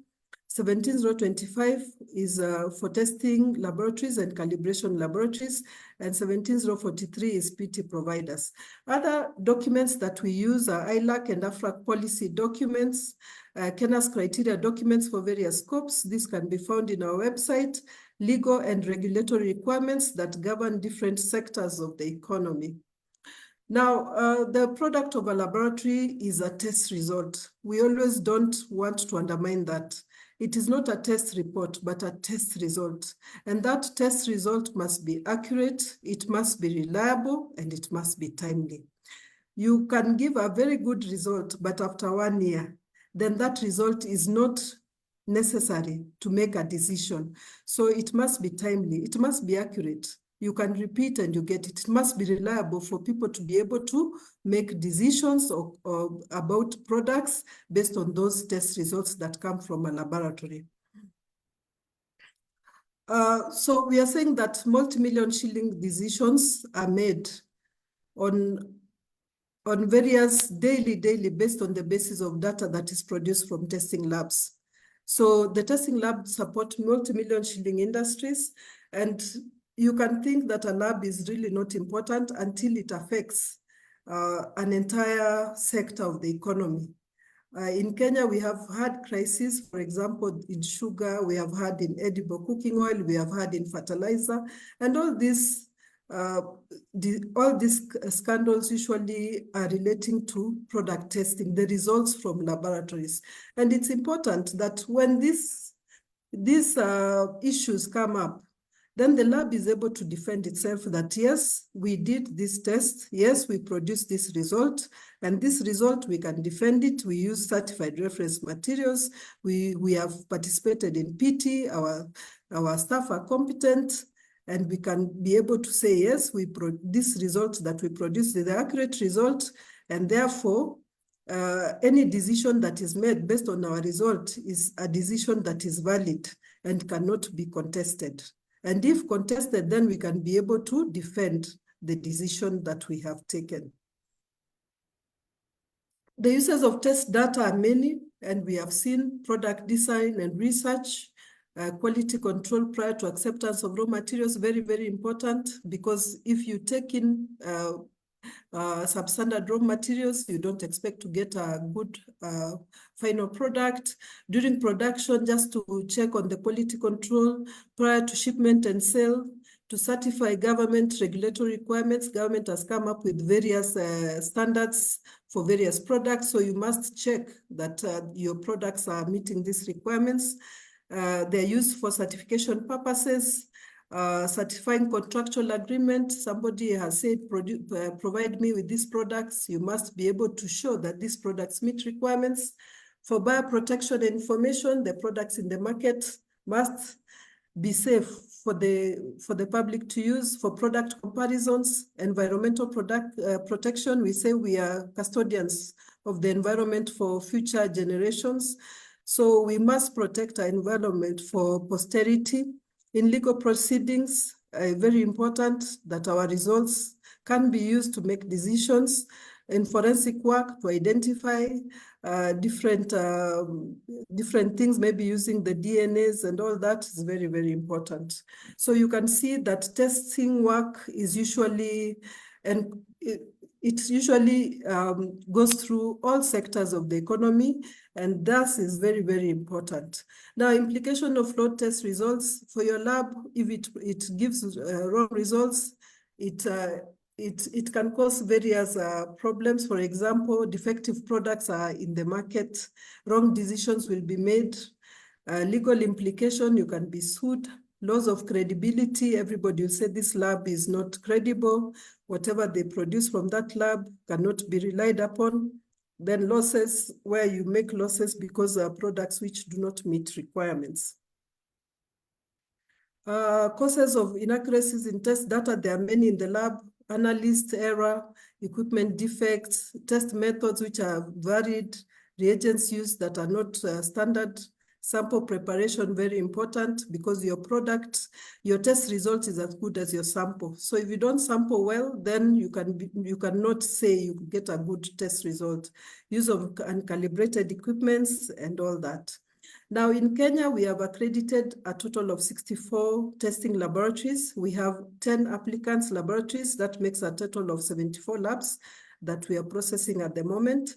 The type of accredited lab are private companies, public organizations, NGOs, research and development bodies, the academia, very, very important. The geographical representation of bodies that we have accredited, we have accredited labs in Ghana, in Rwanda, in Uganda, in Tanzania, in North Sudan, in Kenya, in Nigeria. We have applications from Eritrea and Burundi. So you can see we are really serving markets where there's no accredited body. The contribution of testing laboratories, we are saying the testing activities support and contribute to various sectors, key economic and environmental needs. They help in the checking the quality of life, manufacturing and industrial development, commerce and trade, safety and security, energy savings and green energies. That is where most people are going. Environmental protection, food security, health and safety. The benefits of accreditation are many. For government, we said it facilitates trade. It provides a very important and efficient enforcement and monitoring tool in the market. For business, the products are accepted. We avoid costs that are associated with repeat testing, and then informed procurement is made. And then for consumers, we say public confidence in goods and services, and then minimization of product failures. So you can see there that this is our areas, opportunities that we have as accreditation. So we are saying these opportunities we have CABs within the East Africa region, because right now there's no AB. There's only one, which is Uganda's, and it's just on its initial stages. We have opportunities with regulators regionally in the areas of transport, agriculture, government ministries, agents, and departments. We can be able to influence policy, especially in areas of health and safety, medical labs, water and food safety, laboratories. We have an opportunity in academia and research organization. We have accredited now 3 laboratories in universities. And we know that nowadays, sometimes these renowned journals will not publish your work if you did not undertake it in accredited labs. We have an opportunity with county governments and the Council of Governors, because the governors are the head of the counties, and they can be able to push for our accreditation agenda for conformity assessment activities, for example, in water service providers, in medical laboratories within the counties. We have an opportunity to engage with professional and sector-specific organizations that want to set up their own self-regulations for which they can be accredited. We have an opportunities for CAB supporting government priority areas in manufacturing, health, housing, infrastructure, education, textile, leather, SMEs, and product certification. And then also, those are opportunities that we have. So key achievements since we started this accreditation journey: number 1, we have a pool of accredited, qualified, and competent conformity assessment bodies that meet international standards and they support industry needs. We have CABs or laboratories that we have developed their capabilities because of setting up quality management systems. We have international recognition. As we said, we've signed the ILAC MRA and the IFMLA. And this recognition gives acceptance to our accredited services, both in Kenya and external markets for trade facilitation and commerce. We have achieved human capital development. We have trained our staff, our assessors, technical experts, technical committee members on standards and associated trainings. We participate in international, regional, and national forums representing Kenya in this forum. We provide expert knowledge in support of national quality infrastructure, activities, and objectives. We have an excellent reputation in terms of provision of training. The laboratory schemes are growing exponentially, thus contributing to revenue base of the accreditation body. Another key achievement is provision of peer evaluation expertise to AFRAC and the international bodies and other accreditation bodies. Quite a number of our staff in Kenya are peer evaluators, so they are used to evaluate other ABs to determine whether they are giving credible accreditation. We are conveners of various technical committees within the Africa Regional Accreditation Corporation. We act as resource persons in training that support AFRAC's capacity building efforts in various areas within the region. We provide expert advisory services for upcoming accreditation bodies. So you can see we have quite a number of achievements. The opportunities we have a large number of labs in existence in Africa and beyond. Lack of accreditation bodies in EAC puts us in a strategic position to provide this service. We have support from some MDAs to make critical conformity assessment services mandatory, accreditation mandatory during the development of their regulations. We have the Continental Free Trade Area that may contribute to opportunities for us. We have goodwill from development partners, for example, UNIDO, TIMEA in medical feeds, CDC, and AMREF. We have had dealings with them. Then the signing of the MRAs has created awareness. We have opportunities for awareness creations. We have opportunities for laboratories that are accredited by other accreditation bodies within the region and without the region, transferring accreditation to KENAS. We have an opportunity to make accreditation the basis of laboratory designation within the EAC and other bodies that do designation. For example, National Environmental Management Authority. In Uganda, we have UNBS. Those are people who are giving laboratory designation. We are developing a strong research and development component, which is critical to enhance KENAS and to ensure the successful initiation and execution of innovation, technical development programs, and new areas of accreditation. For example, the WADA, the requirements, and the anti-doping laboratories. We have an opportunity to develop key strategies in the organization that will facilitate the achievement of the organizational objectives. Now, challenges that we have found in laboratory accreditation, number one is costs. There are costs that are associated with calibration, training, consultancy, purchase of equipment, maintenance of equipment, accreditation fee, participation in proficiency testing. So these costs usually, sometimes the labs say they are very high, and they are the ones that are a barrier to them getting accredited or maintaining accreditation. Challenges again in laboratories that we accredit include the provision of appropriate test methods, lack of method development expertise within the staff, and then sometimes there is unavailability of reagents. The cost of reagents, sometimes they are very high, and the cost of certified reference materials. You heard someone from AOAC talking about certified reference materials. Sometimes these costs are very prohibitive because they are small quantities, but the cost is very high. Laboratories usually lack resources, some of them in terms of capital resources, that is the money, and the human resources.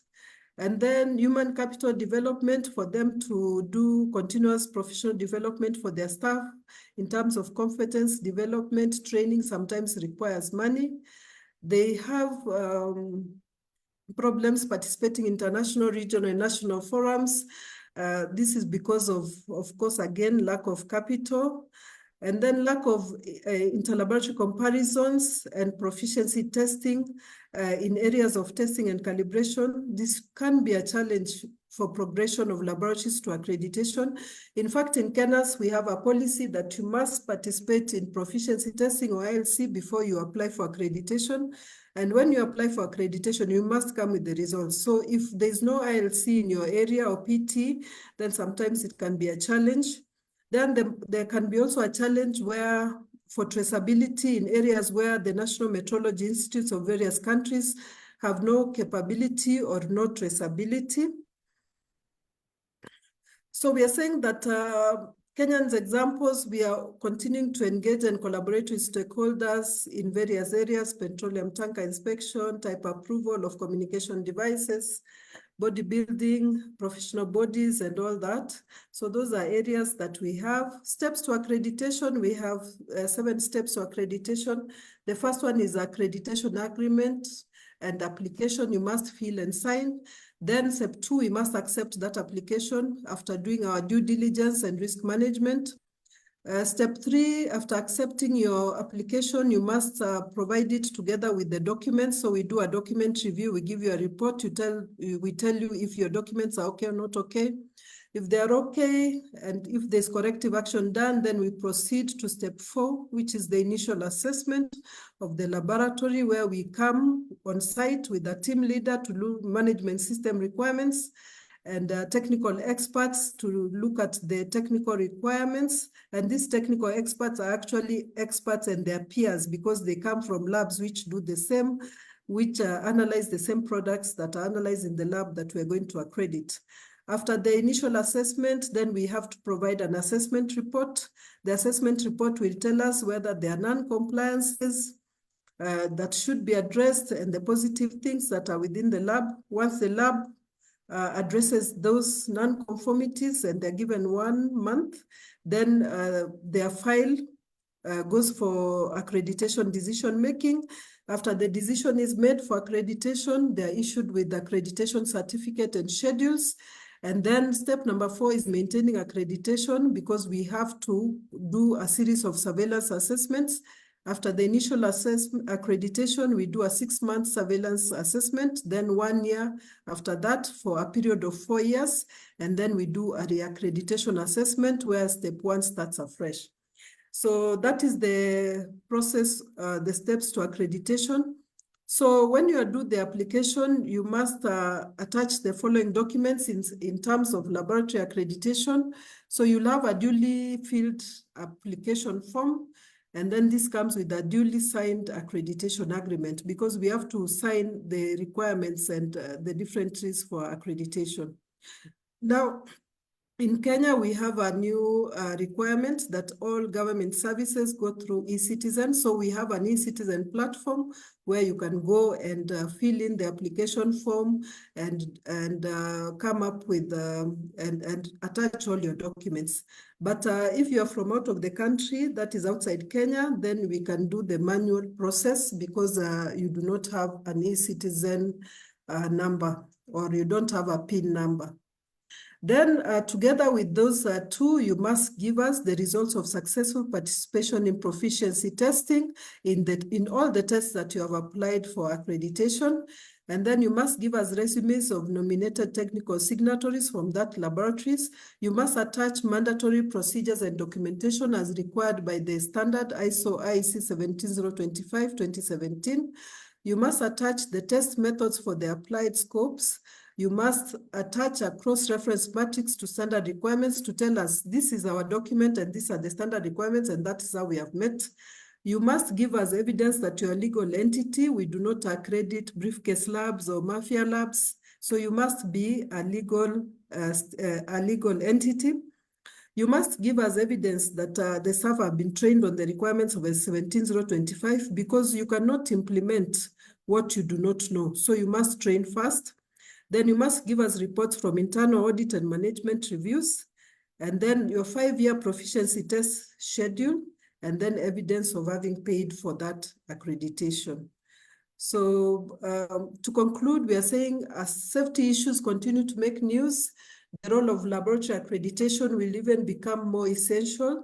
Accreditation reduces risks for business and its customers by assuring them that accreditation bodies are competent to carry out the work they undertake. So we cannot overemphasize the importance of accreditation. The value of accreditation actually is, you look at it with the value or the risk of you having the problems that come with the lack of accreditation. So it's an important thing for us, and it should be used by many bodies, all bodies, regulators, government, to make decisions about products that are in the market.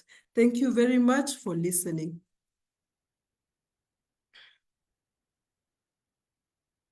Thank you very much, Ms. Felista, for these elaborate presentations, very informative, and a lot of facts shared.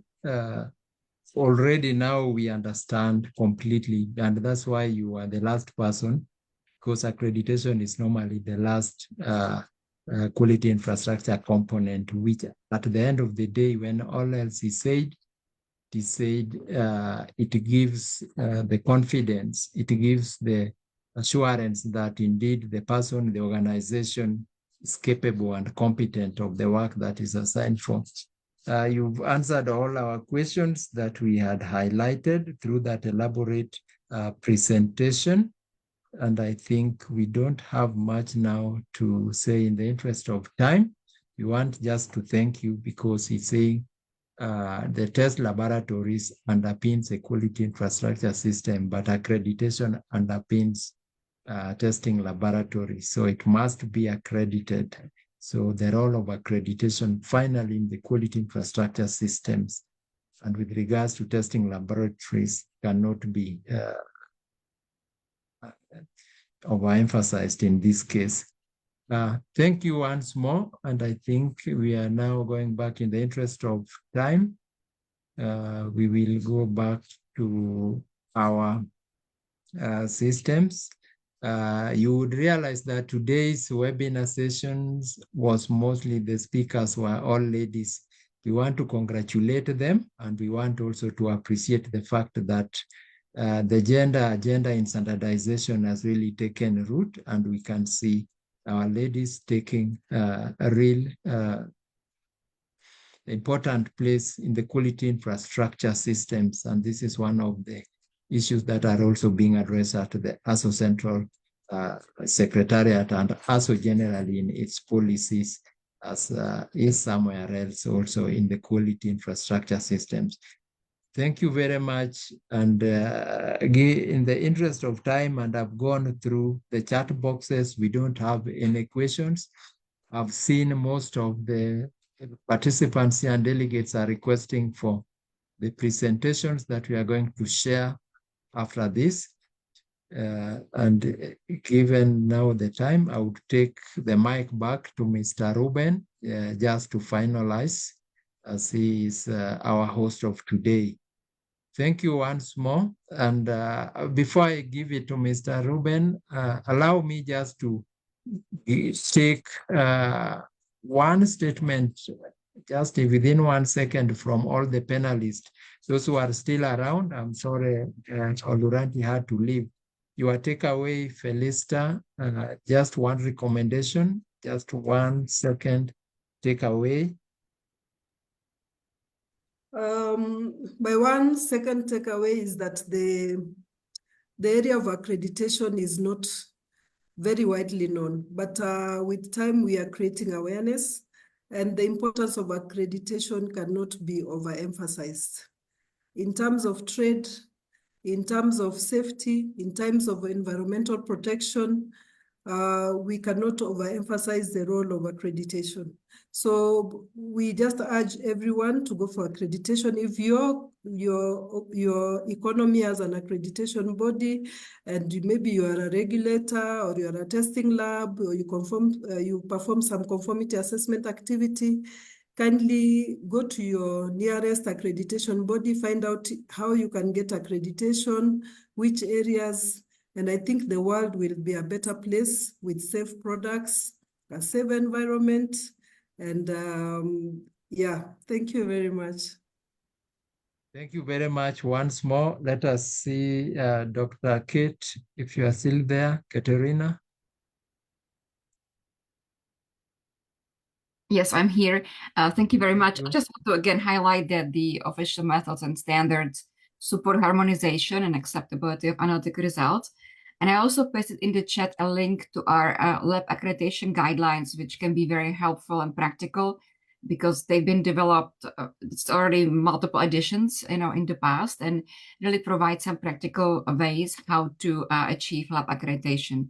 So I provided the link, so hopefully people can have a look at that. And I will also send you the link, Philip, by email as well. Thank you very much. That is well noted, and the link is noted also. Thank you once more.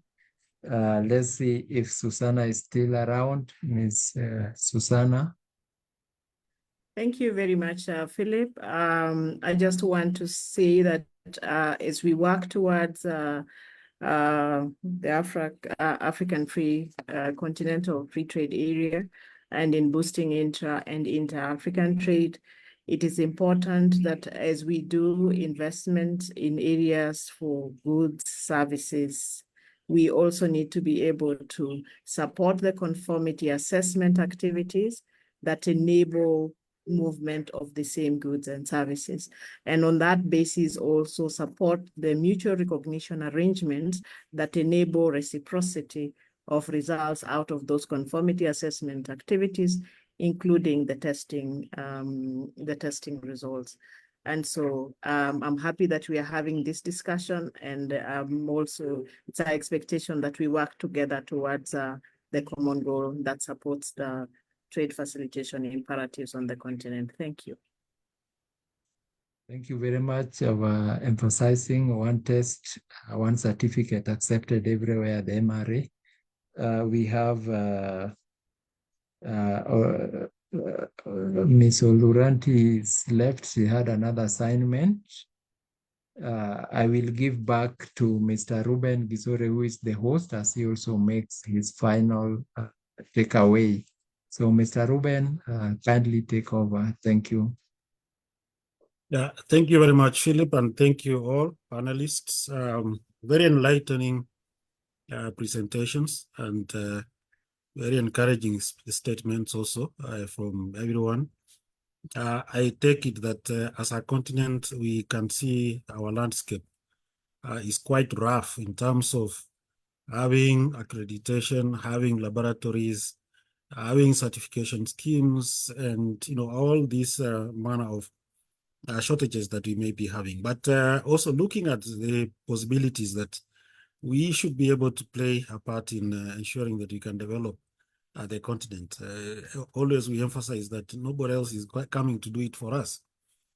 We need to do it ourselves. We need to start. We need to move. And we also always need to be moving towards what is already in place that is recognized. But at the same time, remembering that we have very unique circumstances and products that we need to address. And these products, such as in the agricultural sector, quite a wide range, in the mining area, quite a wide range. In the tourism sector, a big range of issues need to be addressed. And we are looking forward. And I think we should be having this discussion with all the players, particularly the accreditation bodies, the certification bodies, testing laboratories, and all that. We have just recently launched a study in the SADC sub-region in terms of understanding the testing capabilities in the fisheries sector, just that one alone, so that we're able to see which ones need what kind of accreditation. Soon we shall be launching one, which will be looking at the capabilities existing for testing food and agriculture products across the continent. And this is to give us an idea on what kind of capacity building is required in those areas and in what countries, so that then there can be that focus. When we did our baseline survey, we of course came across quite a number of challenges in terms of existing capacities. And what you need to do is really that, Africa has trained a lot of professionals in the conformity assessment area. And when I talk about that, it is the whole range of conformity assessment. What we need to do is to put our efforts together and ensure that the continent gets its act together, so that we do not always appear like we need someone to come from outside to assist. Collaboration with outside organizations like AOSC, we do. Collaboration with the ISO, we do. Collaboration with the ILAC, IF, that is good. But at the same time, we need to look at how do we develop the capacity in this continent and have certification schemes that we can discuss and put on the table when we are negotiating with the other, trading partners. So that is my point. And let me now take what is coming. We shall continue with conformity assessment in the next session of the 47th session of our webinar. And in this one, we shall be working together with Egypt, the Egypt Organization for Standards and Quality. And that will focus on market surveillance and enforcement in trade, because this is one area that I know we are weak. And we think sometimes that this is left to the police, this is left to, I don't know who and who, but we need to work on it, because this is the area that can allow us to, have conformity assessment taking place and people understanding that they need to maintain the system. So very important, and we shall be looking forward to having those who are interested to participate in that conformity assessment with Egypt. This is the second time I think we are having a session with Egypt, and we look forward to having many more. Next slide. So the others are listed. I think they're too small for my eyes here. So we shall be looking at the other sessions. After that, we shall be having one in September, which will be looking at technological resolution and the fourth industrial revolution. I think that we will be having that in September. Then we shall be having the strategic benefits of having Africa's body measurements. This is in the textile and fashion industry. And then leveraging the opportunities available in Africa's automotive industry. So that is also, that will be in November. So there are quite a number of interesting issues coming up. And in all this, you'll be finding that the connections still remain, that you need the standards, you need testing, you need inspection, you need a quality assurance activities around the whole aspect, so that we are able to function well, we are able to benefit well from these activities. Next. So that is it for today. Let's look forward positively for Africa to have a sound and a credible conformity assessment system in place, underpinned by accreditation. And when we talk about accreditation, we also look at having bodies that can work across the continent, and this is very key in ensuring that you have the agreement of cross-border or cross-frontier accreditation happening, so that those economies which cannot work or have their own accreditation bodies due to the economies, they can benefit from those that are established. Or we can also have the multinational accreditation systems, the like of SADCs working in a number of economies. And more importantly, let's have the experts in this sector work towards supporting initiatives that may come up either through ARSO, either through AFSEC, or through AFRAC or AFRIMET, that are aimed at ensuring that we can have conformity assessment systems taking place. So as a final act, let me request that we all put our cameras on, and then we can take a photo, a virtual photo for recording our participation. Kindly on, and IT, Dan, you can tell us when you're done. Everyone, please.